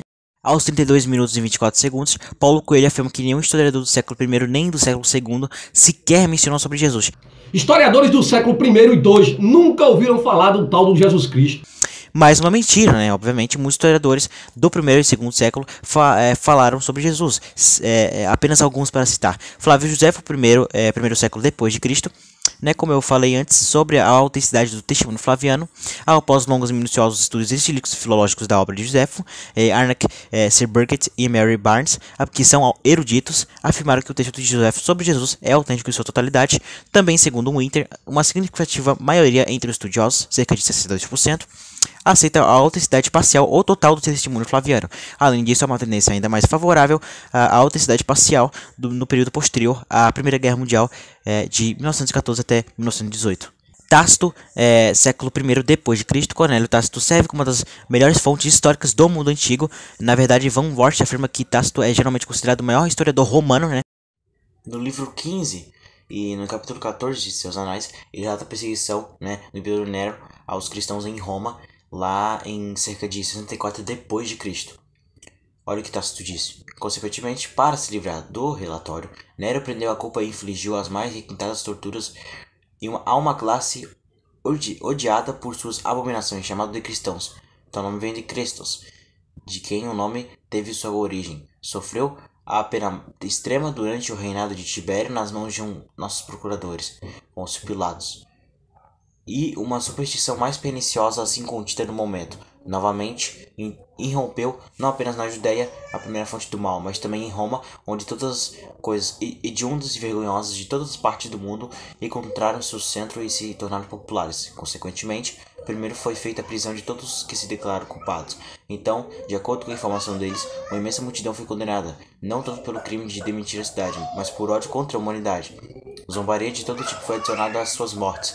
Cobertos com peles de feras, eles foram rasgados por cães e pereceram, ou foram pregados em cruzes, ou foram condenados às chamas e queimados, para servir como uma iluminação noturna quando a luz do dia terminasse. Nero ofereceu seus jardins para o espetáculo e estava exibindo um espetáculo no circo, enquanto se misturava com as pessoas em trajes de cocheiro ou subia em um carro. Portanto, mesmo para criminosos que mereciam punições extremas e exemplares, surgiu um sentimento de compaixão, pois não era, ao que parecia, para o bem público, mas sim para saciar a crueldade de um homem que eles estavam sendo destruídos. Van Voort afirma que a grande maioria dos estudiosos concorda que esta passagem é fundamentalmente correta, né? E ele dá 4 razões. Primeiro, o estilo é o mesmo que o resto da escrita de Tácito, né? O estilo da escrita de Tácito. Segundo, isso se encaixa com o incêndio de Roma mencionado anteriormente no capítulo. Terceiro, o interpelador cristão não teria sido tão negativo para com os cristãos, né, e ter escrevido as seguintes palavras: odiado por suas abominações, superstição perversa, hedionda e vergonhosa, ódio contra a humanidade. Quarto, o interpelador cristão não teria sido tão conciso e sucinto ao descrever Cristo. Habermas e Licoran concordam. A maioria dos estudiosos aceita esta passagem em Tácito como autêntica. E até mesmo o estudioso crítico John Mayer escreve: apesar de algumas tentativas débeis de mostrar que este texto é uma interpolação cristã em Tácito, a passagem é obviamente genuína, não apenas testemunhada de todos os manuscritos dos anais. O tom muito anticristão do texto torna a origem cristã, né, a interpolação cristã, quase que impossível. Por que Tácito chama Jesus de Cristo, né? No contexto do capítulo 44, Tácito estava tentando explicar de onde vieram os cristãos, né? Faz mais sentido para ele, né, chamar seu fundador de Cristo em vez de Jesus. Além disso, nesta fase da história, o nome pessoal de Jesus foi amplamente substituído por seu título, Cristo. Por isso que Tácito não falou, né, tal nome vem de Jesus, mas em vez disso ele disse tal nome vem de Cristo. Por que Tácito chama Pilatos de procurador em vez de prefeito? A maioria dos estudiosos acredita que o título, né, prefeito, estava correto, e Tácito errou neste título. Van Voort escreve: a maioria dos estudiosos acredita que o uso de procurador por Tácito foi anacrônico, porque este título mudou de prefeito para procurador após 41 depois de Cristo. A arqueologia mais tarde justificou Pôncio Pilatos. O arqueólogo James Hofmeyr escreve: em 1961, uma inscrição parcial com seu nome foi descoberta lá na Palestina, que diz: Pôncio Pilatos prefectus Iudaiae. Pôncio Pilatos prefeito, governador da Judéia. Esta inscrição data de 31 depois de Cristo. Este trecho de Tácito nos dá vários comentários importantes que corroboram com o registro histórico do Novo Testamento. Primeiro, os cristãos adotaram o nome de seu fundador, Cristo, e isso está em conformidade com Atos 11:26. Segundo, Jesus, sob o reinado de Pôncio Pilatos, que durou de 26 até 36 depois de Cristo, e do imperador Tibério, que durou de 14 até 37 depois de Cristo, que coincide com o Novo Testamento, Lucas 3:1. Terceiro, a referência de Tácito à pena extrema é certamente uma alusão à crucificação. Os romanos consideravam, né, a crucificação a morte mais vergonhosa que se possa imaginar. Quarto, uma imensa multidão de cristãos surgiu em Roma por volta de 64 depois de Cristo, mesmo sob uma intensa perseguição, né? Então nós podemos concluir que a passagem de Tácito, onde ele fala sobre Jesus em seus anais, é verdadeira. Plínio o Jovem, que viveu no século I depois de Cristo, né? Plínio o Jovem, que viveu de 62 até 113 depois de Cristo, serviu como um governador romano da Bitínia, e ele trocava correspondência, né, com seu amigo Tácito, né? Em suas cartas, em seu 10º livro, 96ª carta, lá em 110 depois de Cristo, escreveu ao imperador romano Trajano, questionando-o sobre como lidar com a população cristã florescente que estava crescendo, né?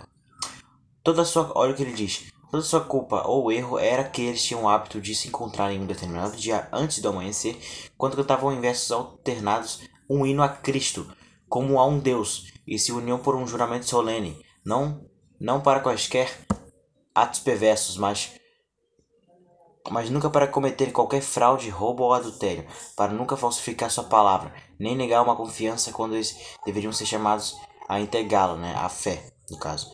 Após o que era seu costume separar-se e em seguida reunir-se para compartilhar a comida, mais comida de um tipo comum e inocente. Mesmo essa prática, no entanto, eles haviam abandonado após a publicação de meu edital, pelo qual, de acordo com as suas ordens, eu havia proibido associações políticas. Julguei tanto mais necessário extrair a verdade real, com o auxílio da tortura, de 2 escravas, que eram denominadas diaconisas, mas não pude descobrir nada mais do que superstições depravadas e excessivas. Portanto, adiei os procedimentos e me dirigi imediatamente ao seu conselho, pois o assunto me pareceu bem merecedor de uma referência a vocês, especialmente considerando os números em perigo. Pessoas de todas as classes, idades e de ambos os sexos estão e estarão envolvidas na acusação, pois esta superstição contagiosa não se limitou apenas às cidades, mas espalhou-se pelas aldeias e distritos rurais. Parece possível, porém, verificar, né, e curar. Van Voort escreve: o texto dessas 2 cartas é bem atestado e estável, né? E sua autenticidade não é seriamente contestada. Seu estilo corresponde ao das outras letras do livro 10, e eles já eram conhecidos na época de Tertuliano. Sir White descarta as poucas sugestões, nenhuma das quais ganhou crédito, de que as letras são falsificações inteiras, ou têm partes chaves, né, interpoladas. Né? Além disso, um falsificador cristão não chamaria o cristianismo de superstição contagiosa. Né? Isso é o que diz Sir White. Temos também Luciano de Samosata, que viveu no século II depois de Cristo. Ele era um satírico grego que viveu no segundo século, né?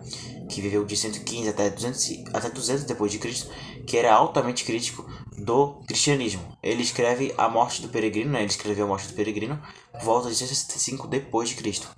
Peregrino era um pseudo-cristão convertido, né, que voltou ao cinismo e à política, suicidando-se em uma pira, né, perto dos Jogos Olímpicos, lá em 165 depois de Cristo. Quando as autoridades colocaram o Peregrino na prisão, os cristãos o visitaram, né, e trouxe comida para ele. Luciano acha que eles foram enganados por Peregrino.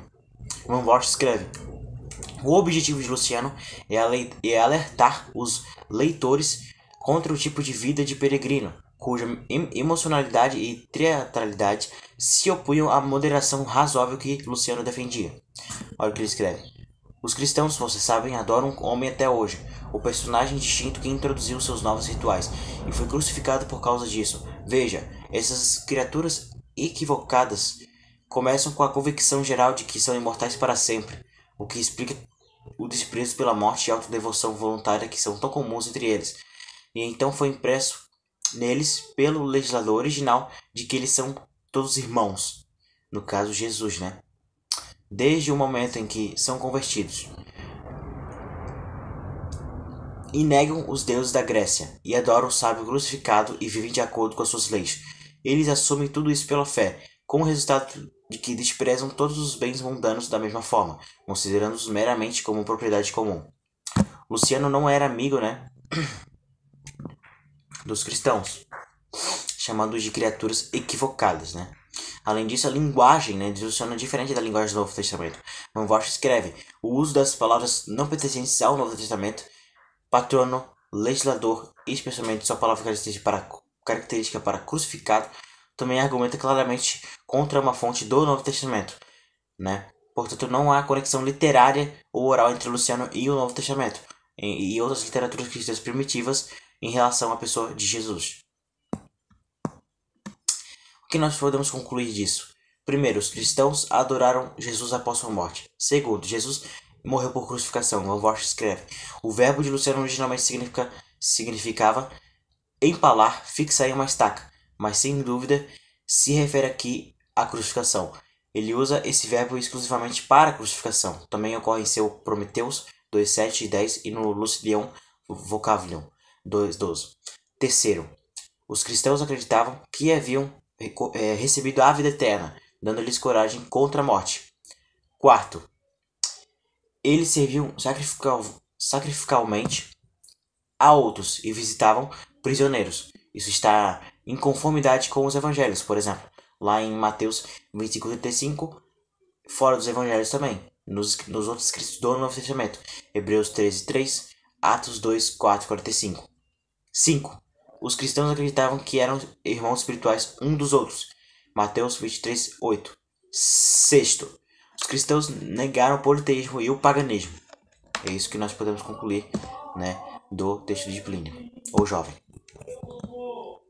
Temos também Marabá Serapião, que viveu, né, no século I depois de Cristo. Marabá Serapião foi um filósofo sírio que escreveu uma carta a seu filho algum tempo depois de 73 depois de Cristo. William Curriton data a carta para o final do primeiro século, embora a maioria dos estudiosos datem esta carta do segundo século. Porém, porque ele refere-se, né, aos judeus como desolados e dispersos, o que se encaixa melhor após a revolta de Bar Kokhba, né, lá em 135 depois de Cristo. Existe apenas um manuscrito de sua carta na existência. Datam do 7º século e preservadas no Museu Britânico. Olha o que diz nesta carta: que vantagem os atenienses ganharam por condenar Sócrates à morte? A fome e a peste vieram sobre eles como um julgamento por seu crime. Que vantagem os homens de Samos ganharam com a queima de Pitágoras? Em um momento sua terra estava coberta de areia. Que vantagem os judeus ganharam ao executar seu sábio rei? Foi logo depois que seu reino foi abolido. Deus vingou com justiça esses 3 sábios. Os atenienses morreram de fome, os sábios foram dominados pelo mar, os judeus arruinados e expulsos de sua terra, vivem em completa dispersão. Mas Sócrates não morreu para sempre, ele viveu na estátua de Hera. Nem o sábio rei morreu para sempre, ele viveu no ensino que havia dado. Será que isso foi uma falsificação? Craig Evans escreve: considerando Jesus como rei sábio dos judeus, em vez do salvador do mundo ou filho de Deus, sugere-se que as impressões de Marabá Serapião foram provavelmente formadas mais por fontes não cristãs do que por cristãs. Na verdade, ambos os elementos sábio e rei são coerentes com as melhores testemunhas não cristãs atestadas.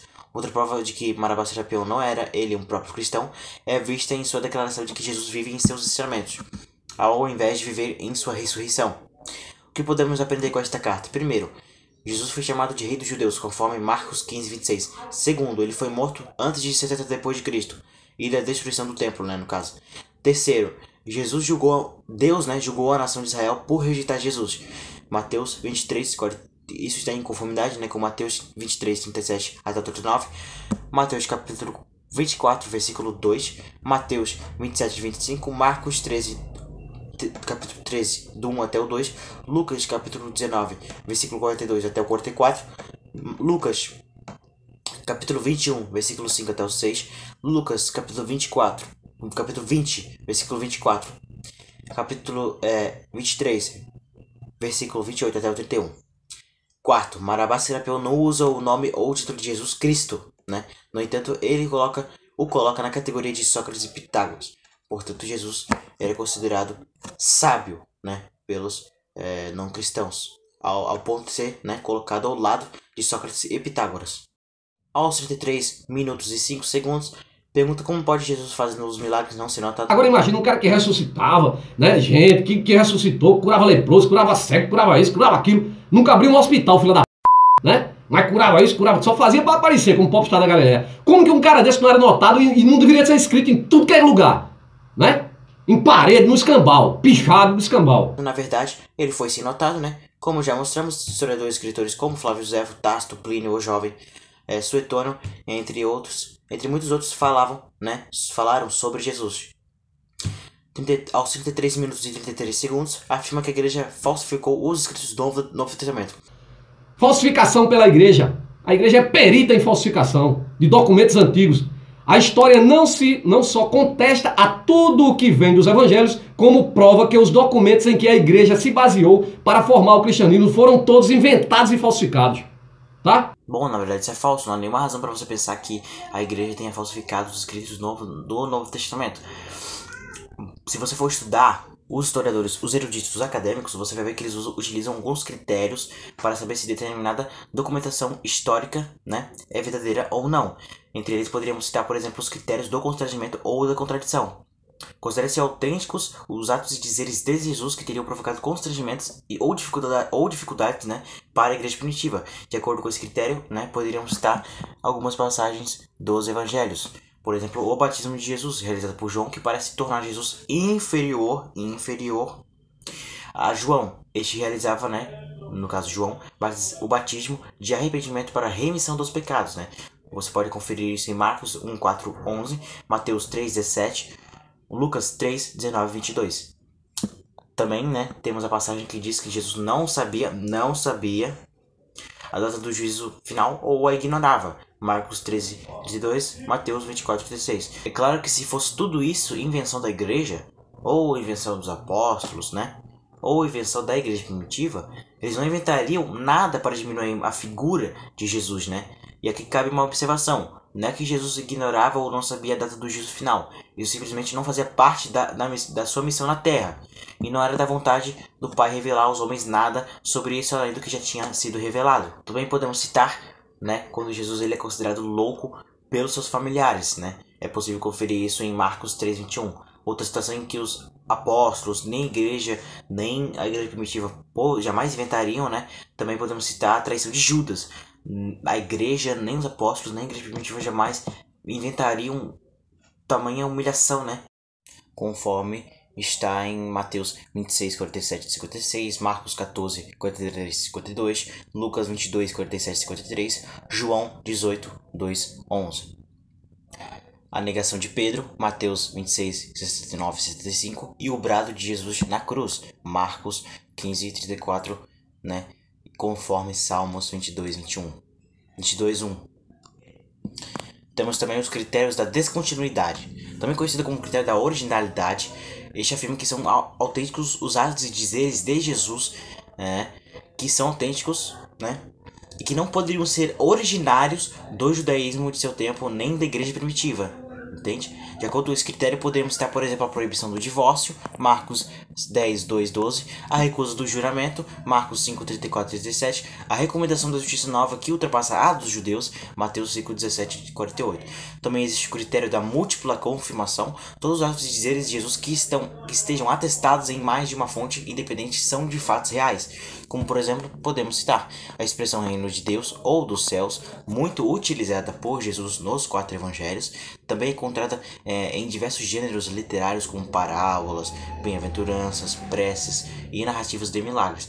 São também amplamente documentados a expulsão dos vendilhões do templo, né, conforme Marcos 11, 15, 19, a expressão típica de Jesus, filho do homem, conforme Marcos 10, 45, a nova interpretação do preceito do sábado, conforme Marcos 2, 27, a recomendação do perdão 70 vezes 7, né, conforme Mateus 18, 21, o mandamento do amor, conforme João 13:34, né? As curas praticadas por Jesus que estão em todos os evangelhos, a consagração do pão e do vinho da última ceia, conforme Marcos 26, 29 e Marcos 14, 22, 25, em 1 Coríntios 11, 23 e 26.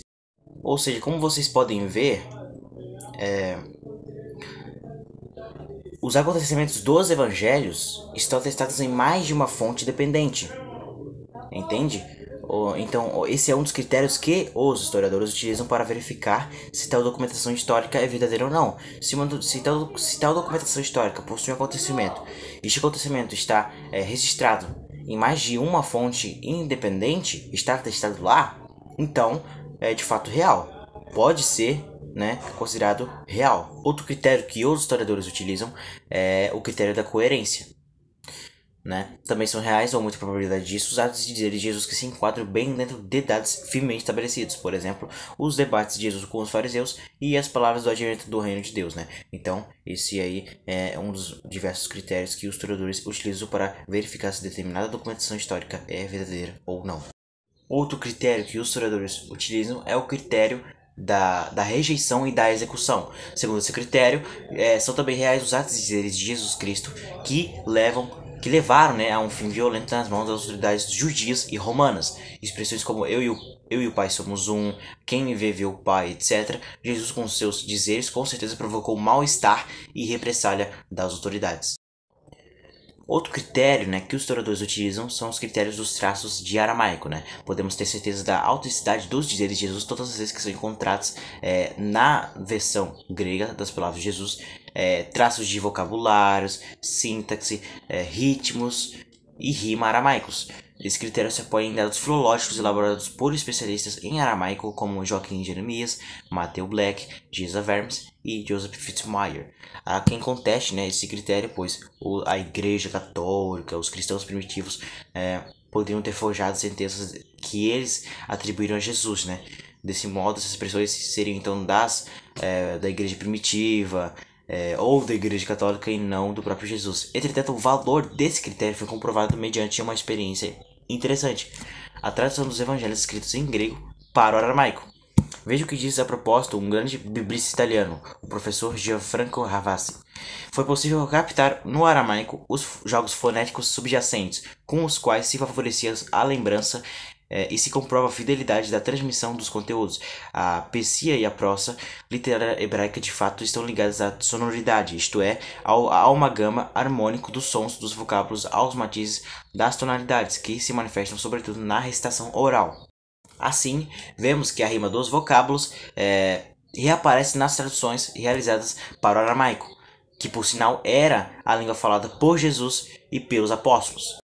Diz ainda o professor Gianfranco Ravasi: o rabi cristão, como seu colega judaico, revelava o discípulo a decorar não só o texto central, mas também seu comentário oficial. Por isso, nos evangelhos, encontramos frases de Jesus comentadas por outras frases por ele pronunciadas, talvez em contextos diferentes, mas afins pelo conteúdo. Só um exemplo elementar.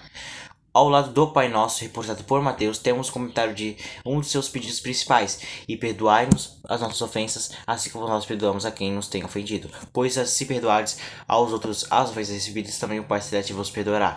Mas se não perdoardes uns aos outros, o Pai Celeste também não perdoará vossos pecados. Mateus 12:14. Em conclusão, escreve Gerhardson: a própria raiz hebraica da árvore cristã fez com que a tradição evangélica ligada ao Rabino Jesus de Nazaré ofereça uma sólida garantia de qualidade e fidelidade histórica nas palavras de Jesus e nas lembranças sobre Jesus. Esta é uma forte conclusão e que bate de frente contra a tese de que as expressões atribuídas por Jesus seriam oriundas da Igreja Primitiva ou da Igreja Católica, como Paulo Coelho afirma. Gerd Tyson também diz algo bem interessante. Ele diz que no Evangelho há palavras duras e inspiradas por um radicalismo total no tocante ao comportamento dos discípulos. Por exemplo, se alguém não aborrecer seu pai, sua mãe, sua esposa e seus filhos, não poderá ser meu discípulo. Isso está em Lucas 14:26. Então Gerd Tyson faz a seguinte pergunta: pode-se dizer que tais palavras são oriundas da mente das primeiras gerações cristãs? São elas condizentes com as tendências humanas mais razoáveis? Não devem ter tido origem na pregação mesma do Mestre? Quem as terá concebido e sustentado durante decênios sem que viessem dos lábios do próprio Jesus? Continuando com os critérios da autenticidade. Critério da ambientação. De acordo com esse critério, são bem prováveis de serem autênticos os dizeres de Jesus Cristo que se referem aos costumes, procedimentos judiciais, práticas comerciais e agrícolas e também condições sociais e políticas da Palestina do século I. Outro critério que eles utilizam é o critério da vivacidade da narração. Quando aparecem na narrativa dos evangelhos minuciosas concretas, principalmente quando não são, né, no caso, relevantes para o ponto principal da história, neste caso pode-se considerar narrativas reais. Outro critério que os historiadores utilizam são critérios das tendências do desenvolvimento da tradição sinótica. Os evangelhos sinóticos são os evangelhos de Mateus, Marcos e Lucas. Esse critério supõe que, primeiramente, quem escreveu o texto sagrado foi Marcos, em seguida Mateus o assumiu. Este teria acrescentado nomes próprios e transformado o discurso indireto em discurso direto, eliminando palavras e tornando detalhes mais concretos. E, finalmente, Lucas teria desenvolvido ainda mais essas tradições. Consequentemente, abstraindo dos retoques dados por Mateus e Lucas, certamente teríamos a forma originária da narrativa evangélica. Mais um critério que os historiadores utilizam é o critério do princípio da razão suficiente. Este critério tem como mentores os estudiosos católicos René Lautorelle e Lambiase. É o critério da explicação necessária. Isso significa que a história de Jesus, com todas as suas consequências através dos séculos, não tem explicação, a menos que se admita em Jesus uma grandeza de personalidade, manifestada em palavras e ações extraordinárias. Assim, o que os evangelhos narram de impressionante e extraordinário a respeito de Jesus não devem ser menosprezados. Caso contrário, a figura de Jesus se limita a um nível que fica difícil explicar a projeção grandiosa de sua obra através dos séculos. Dessa maneira, parece haver uma razão suficiente para o fenômeno chamado Jesus Cristo. Uma maneira útil de olhar a história textual do Novo Testamento é compará-la a outros documentos da Antiguidade. Para a maioria dos documentos antigos, temos cerca de um intervalo de 1000 anos entre a escrita do documento e a primeira cópia disponível que os arqueólogos acham. Por exemplo, com um historiador romano chamado Tácito, nossa primeira cópia manuscrita de seu trabalho é de cerca de 1100 d.C. E temos hoje 20 cópias de seus manuscritos. Curiosamente, Tácito realmente escreveu seus trabalhos em torno de 100 d.C. A maioria dos historiadores não duvida que tenhamos uma boa ideia do que Tácito realmente escreveu, mesmo que tenhamos apenas cerca de 20 manuscritos parciais ou completos totais, e o primeiro manuscrito vem cerca de 1000 anos após o original escrito. Em comparação, nossa primeira cópia do manuscrito do Novo Testamento data de 117 até 138 d.C. Ocorre cerca de 40 anos após o livro original ter sido escrito, ou seja, o Evangelho de João foi escrito cerca de 90 até 95 d.C. Além disso, temos mais de 5.700 manuscritos do Novo Testamento em grego, além de todas as línguas latinas, coptas, síriacas, né, e outras. Temos cerca de 25.000 manuscritos totais do Novo Testamento. Isso literalmente acaba com a concorrência. No entanto, se esses 25.000 manuscritos fossem destruídos, ainda assim iríamos saber o que os escritores do Novo Testamento realmente escreveram. É só nós irmos aos pais da igreja, né, e aos seus escritos.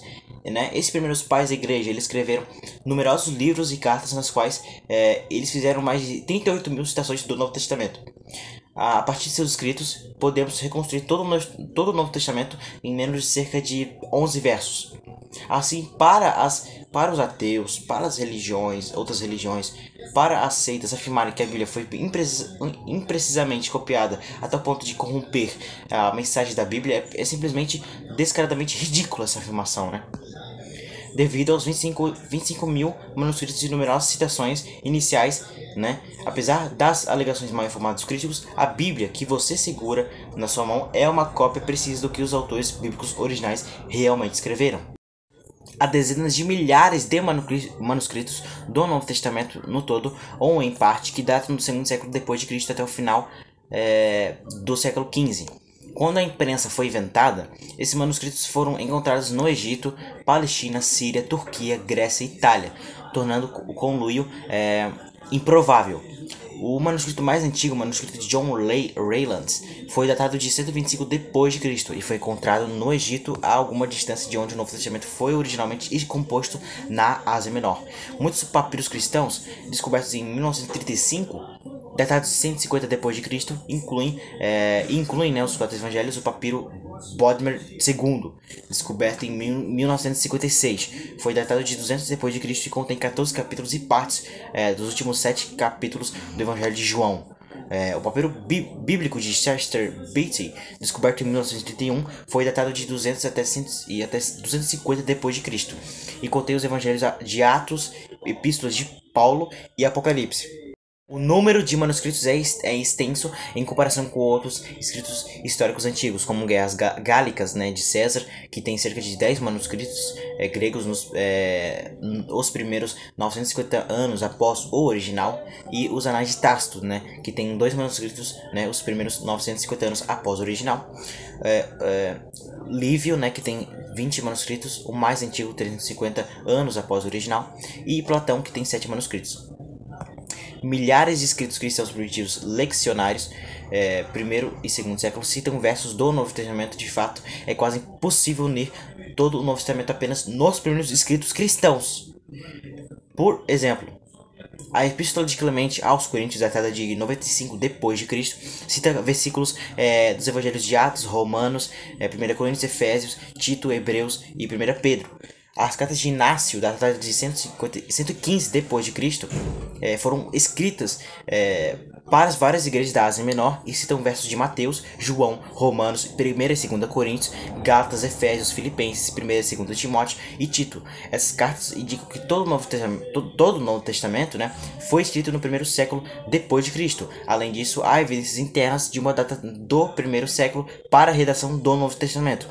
É provável que Lucas tenha escrito Atos durante esse tempo, antes de Paulo finalmente aparecer diante de Nero. Isso seria por volta de 62 até 63 depois de Cristo, o que significa que Atos e Lucas foram escritos em 30 anos de ministério e morte de Jesus. Outra evidência interna é que não há menção da destruição de Jerusalém em 70 depois de Cristo, embora Mateus, Marcos e Lucas registrem a profecia de Jesus de que o templo e a cidade seriam destruídos dentro daquela geração, conforme Mateus 24, 1, 2, Marcos 13, 1, 2, Lucas 21, 5, 9, 20, 24, 32.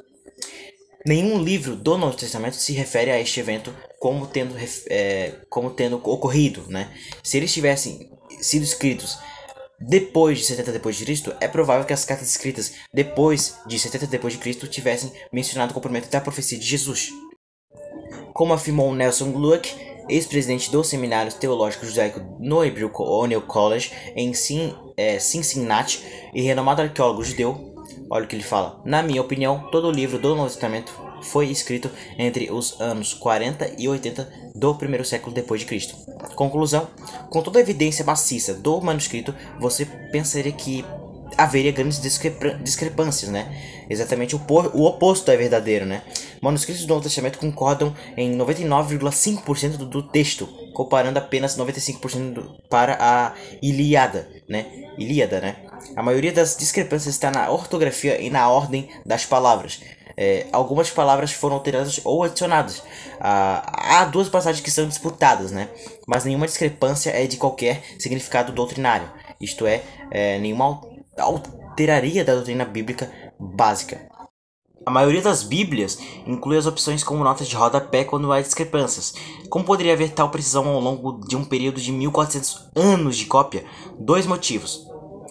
Os escribas que fizeram a cópia tinham métodos meticulosos para checar suas cópias em busca de erros. Segundo, o Espírito Santo garantiu que teríamos uma cópia exata da palavra de Deus para que não nos enganassem. Os Mormons, teólogos liberais, bem como outros cultos e falsas religiões como o Islã, que afirmam que a Bíblia foi alterada, né? Há inclusive os ateus, né? Como Paulo, que ele afirma que a Bíblia foi alterada,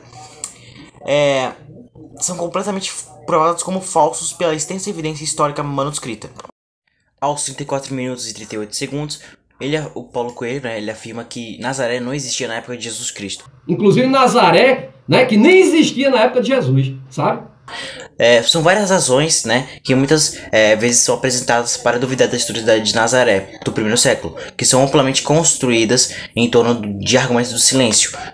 Por um lado, Nazaré nunca é mencionada, né? Ele fala corretamente no vídeo dele que Nazaré de fato nunca foi mencionada nos escritos de Josefo, nem é mencionada em quaisquer outros escritos do primeiro século, né? De modo geral, deve-se ter cuidado, né, ao lidar com o argumento de silêncio, deve-se questionar Quanto se esperaria que os escritores contemporâneos mencionassem a cidade de Nazaré? Nazaré era um vilarejo pequeno e insignificante, e Joséfo não tinha nenhum motivo real para mencioná-lo. A insignificância da cidade fica evidente no primeiro capítulo do Evangelho de João, né? Quando Natanael pergunta: Nazaré, pode vir alguma coisa boa de lá? João, né? Conforme João 1,46. Deixando de lado, né, os problemas com o argumento do silêncio, deve-se notar também que a afirmação não é totalmente correta. Paulo Coelho ele erra e erra feio ao afirmar que Nazaré não existia na época de Jesus. E eu vou provar. Por quê? Em 70 depois de Cristo, no final da guerra judaica com os romanos, o templo em Jerusalém foi destruído. E isso significou que os sacerdotes judeus e suas famílias tiveram que ser redistribuídos. Uma inscrição foi descoberta em 1962 em Cesareia Marítima que documentava que os sacerdotes da ordem de Eucair vieram morar em Nazaré. Isso só foi confirmado por descobertas posteriores. Por exemplo, em 2009, o primeiro lar nazareno da era de Jesus foi escavado por arqueólogos. A casa era uma estrutura simples composta por 2 pequenas divisões e um pátio.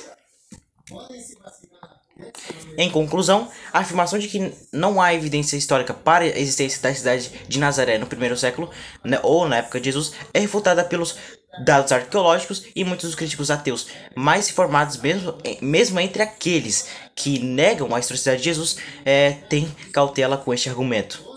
Aos 34 minutos e 50 segundos, afirma que nenhum historiador dentro dos 100 primeiros anos que Jesus foi crucificado falou sobre ele. E, no entanto, os escritores que sobreviveram de uns 35 a 40 observadores independentes durante os primeiros 100 anos, né, que se seguiram a suposta crucificação do tal de Jesus Cristo, nenhum afirmava, confirmava, escrevia nada. Mentira! Nós já mostramos aqui os historiadores que viveram no primeiro século e que de fato falavam sobre Jesus e que seus escritos, onde mencionam Jesus Cristo, foram de fato comprovados como verdadeiros. Aos 30 minutos e 21 segundos, o ateu conspiracionista do Paulo Coelho afirma que o Papa Leão X afirmou que Jesus nunca existiu. O Papa Leão afirmou claramente que Cristo é uma grande mentira. O próprio Papa Leão X declarou expressamente que Cristo é uma grande mentira que rende lucros fabulosos para as religiões cristãs, para as igrejas cristãs. Disse o Papa Leão X exatamente que a fábula Jesus Cristo é de tal forma lucrativa que seria loucura advertir os ignorantes sobre o seu erro. O próprio Papa escancarando na tua cara que é mentira, mas você prefere viver na mentira. Confortável, né? Mentira. Isso é mentira, né? A suposta frase que o Papa Leão X teria dito seria essa: a fábula de Cristo é de tal modo lucrativa que seria loucura advertir os ignorantes de seu erro. Essa frase é espalhada aos montões pelos sites ateus como se fosse verdadeira. Na verdade, ela não passa de uma falsificação, né, descarada que sites sem o mínimo de credibilidade repassam sem nem ao menos citarem a fonte, porque ela não existe, né? Os poucos que citam alguma fonte mostram como sendo da 14ª edição da Enciclopédia Britânica, volume 19, páginas 217. Essas páginas não só não mencionam tal citação, como nem mesmo aparece no volume do artigo do Papa Leão X, né? A verdade por detrás dessa falsa citação, que circula nos sites ateus e que foi citada pelo Paulo Coelho, é que ela foi feita por um John Bale, que era um dramaturgo e satírico do século XVI. Ele escreveu muitas paródias, entre elas uma obra satírica chamada de O Cortejo dos Papas, que é a verdadeira fonte da citação em questão. James Patrick Oden, em seu artigo intitulado Será que o Papa Leão X realmente disse que Jesus era uma fábula?, elaborou 5 pontos simples que nenhum ateu, nem mesmo Paulo Coelho, que cita esse texto, é capaz de responder. Primeiro, quando é que Papa Leão X fez essa declaração? O ano é suficiente. Segundo, para quem fez este comentário e quem ouviu? Terceiro, qual é o contexto que levou o Leão a fazer essa afirmação? Quarto, em que documentos que aqueles que ouviram as relatou? Quinto, em que obras contemporâneas isso é relatado? A verdade é que na inexistência de declarações históricas que contestam a historicidade de Jesus Cristo, ou que atestem alguma farsa em torno da criação de um mito chamado Jesus, eles precisam desesperadamente, né, pessoas como Paulo Coelho, precisam desesperadamente apelar para a falsificação de textos. Isso porque a verdade histórica é incontestável. Jesus realmente existiu. Aos 38 minutos e 52 segundos, Paulo Coelho afirma que Jesus foi criado para os judeus seguirem o Império Romano. Ele nunca existiu, ele foi criado apenas para os judeus seguirem o Império Romano. Essa afirmação sequer faz sentido, né? Os romanos sabiam muito pouco sobre a crença dos judeus, né? A maioria dos judeus da época rejeitaram Jesus como Messias. Se os romanos estavam dispostos a construir um Messias que iria realizar seus desejos de guerra psicológica, me parece pelo menos que eles teriam criado um Messias que fosse mais atraente para os judeus, um ensino onde tudo corria bem, um livro que não tivesse tão cheio de acontecimentos constrangedores, mas que os contém mesmo com detalhes e as lutas enfrentadas pelos seguidores, né? Aos 40 minutos e 48 segundos, afirma que Filon de Alexandria nunca falou sobre Jesus, assim utilizando o argumento do silêncio, e também ele cita outros historiadores, né, que não falaram, né, sobre Jesus.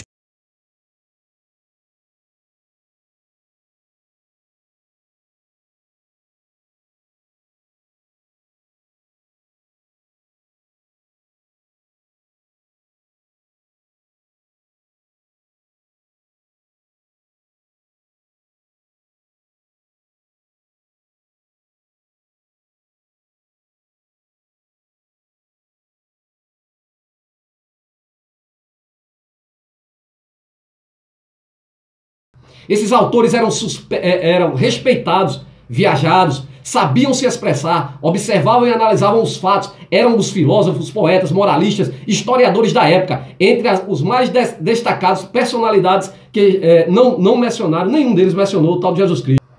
É significativo e decisivo o silêncio de Filon de Alexandria, acerca de Cristo. Filon, que contaria do ano 25 ao ano 30, né, da existência do Cristo, quando apareceu o Cristo, e que morreu alguns anos depois deste, nada sabe, nada falou acerca do tal do Jesus Cristo.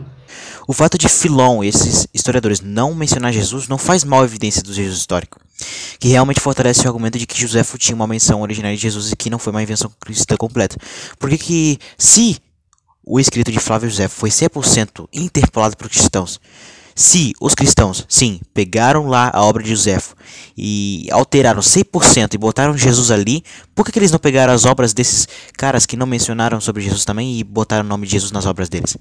Por que eles também não pegaram? É uma questão a se perguntar. Qualquer um sabe que Filon não era o único historiador ou escritor da época de Cristo, né? E também muito menos aqueles outros historiadores que ele citou, eu coloquei no vídeo dele, né? Existem aproximadamente 15 fontes não cristãs do primeiro e segundo século que confirmam a sua existência histórica por testemunhos não cristãos, né? Com Tibério César, que era nada mais nada menos que o próprio imperador romano naquela época, só existem 6 fontes históricas não cristãs neste mesmo período para atestar a existência de Jesus. Para a total infelicidade do Paulo Coelho, Jesus Cristo é muito mais confirmado historicamente do que Tibério César, Alexandre o Grande, Sócrates, Platão, Aristóteles, etc. Inclusive, né, eu já falei sobre isso antes. Ele pergunta: mas se Jesus fez tantos milagres, por que ele não foi notado? Olha, Alexandre o Grande, ele foi um dos homens mais poderosos da história da humanidade. E também existem menos fontes históricas para Alexandre o Grande do que Jesus. Entende? E eu duvido que o Paulo Coelho não duvide da existência de nenhum desses. Por exemplo, você não vai ver o Paulo Coelho duvidar da existência de Tibério, você não vai ver o Paulo Coelho duvidando da existência de Alexandre o Grande, você não vai ver Paulo Coelho duvidando da existência de Sócrates, você não vai ver Paulo Coelho duvidando da existência de Platão e nem de Aristóteles. É sempre Jesus, ele sempre duvida da existência de Jesus e nunca duvida desses outros que possuem menos evidências históricas do que Jesus Cristo. O historiador Michael Grant observa: se aplicarmos ao Novo Testamento conforme devemos o mesmo critério que devemos aplicar a outros escritos antigos que contêm matéria histórica, não podemos rejeitar a existência de Jesus, assim como tampouco podemos rejeitar a existência de uma multidão de personagens pagãos cuja realidade como figuras históricas nunca é questionada. Aos 41 minutos e 57 segundos, afirma que Irineu, Justino e Papias, né, os 3 santos da Igreja Católica, negaram a existência de Jesus. Santo Irineu, Pápias e São Justino da Igreja. Santo Irineu, Pápias e São Justino, todos eles religiosos, as 3 opiniões concordam em negar a existência de Cristo. Mentira! Mentira! Cadê a citação? Engraçado que ele citou, né, a citação do Papa Pio X, que já foi provado aqui que é uma mentira, mas não citou deles, né, desses 3 santos da Igreja Católica. Cadê a citação? Apresente. Eu desafio Paulo Coelho a apresentar a citação desses 3 santos da Igreja Católica dizendo que Jesus nunca existiu. Apresente, tá? E ao contrário, na verdade, todos esses 3 santos da Igreja Católica acreditavam de fato que Jesus de fato existiu, que de fato foi crucificado, que ressuscitou ao 3º dia, conforme tudo isso descrito na Bíblia, né? Por exemplo, Justino foi um filósofo, né, convertido ao cristianismo, que escreveu várias obras e tratados sobre a fé cristã, dentre elas 2 apologias e um diálogo com Trifão sobre o judaísmo. Viveu em meados do 2º século. Olha o que ele fala sobre Jesus. E que Cristo, sendo Senhor e Deus, o Filho de Deus, e aparecendo anteriormente em poder como homem e anjo, e na glória do fogo como na sarça, assim também foi manifestado no julgamento executado em Sodoma. Foi totalmente demonstrado pelo que foi dito. Outra citação dele: permita-me primeiro relatar as profecias que desejo fazer para provar que Cristo é chamado Deus Senhor dos Exércitos. Irineu de Lyon, bispo, teólogo e escritor cristão que ficou famoso por sua obra Contra as Heresias, onde refuta as teses gnósticas, né? As citações de Irineu de Lyon sobre Jesus. Vamos ver. Ele recebeu o testemunho de todos que ele era o próprio homem e que ele era o verdadeiro Deus, do Pai, do Filho, do Espírito, dos anjos, da própria criação, dos homens, dos espíritos apóstolos e demônios. Irineu de Lyon, que foi um bispo, teólogo e escritor cristão que ficou famoso pela sua obra Contra as Heresias, né? Onde ele refuta as teses gnósticas, né? Vamos para a citação de Irineu de Lyon sobre Jesus. Ele recebeu o testemunho de todos que ele era o próprio homem e que ele era o verdadeiro Deus, do Pai, do Espírito, dos anjos, da própria criação, dos homens, dos espíritos apóstolos e demônios. Outra citação: Cristo Jesus, nosso Senhor e Deus e Salvador e Rei, de acordo com a vontade do Pai invisível. Papias, né? Papias, ele viveu. Este é o relato de Papias sobre Marcos, sobre Mateus. Ele diz o seguinte: Papias viveu aproximadamente entre os anos 70 até 140 d.C. Segundo os testemunhos que se tem, ele era bispo de Hierápolis, na Frígia, na atual Pambucalessi, na Turquia, né? Foi contemporâneo e amigo de Inácio de Antioquia e de Policarpo de Esmirna. Segundo Irineu de Lyon, teria sido discípulo do apóstolo João, conforme Eusébio de Cesareia. Papias fora discípulo de outro João, o presbítero, e não do João, o apóstolo. Ainda conforme Eusébio, Papias era um pensador apenas medíocre, fraco e que sustentava ideias judeu-cristãs. O qualifica de homem de inteligência em extrema escassa, como o demonstra em seus livros. De fato, alguns dos fragmentos que restam de sua obra confirmam a sua pouca inteligência, né?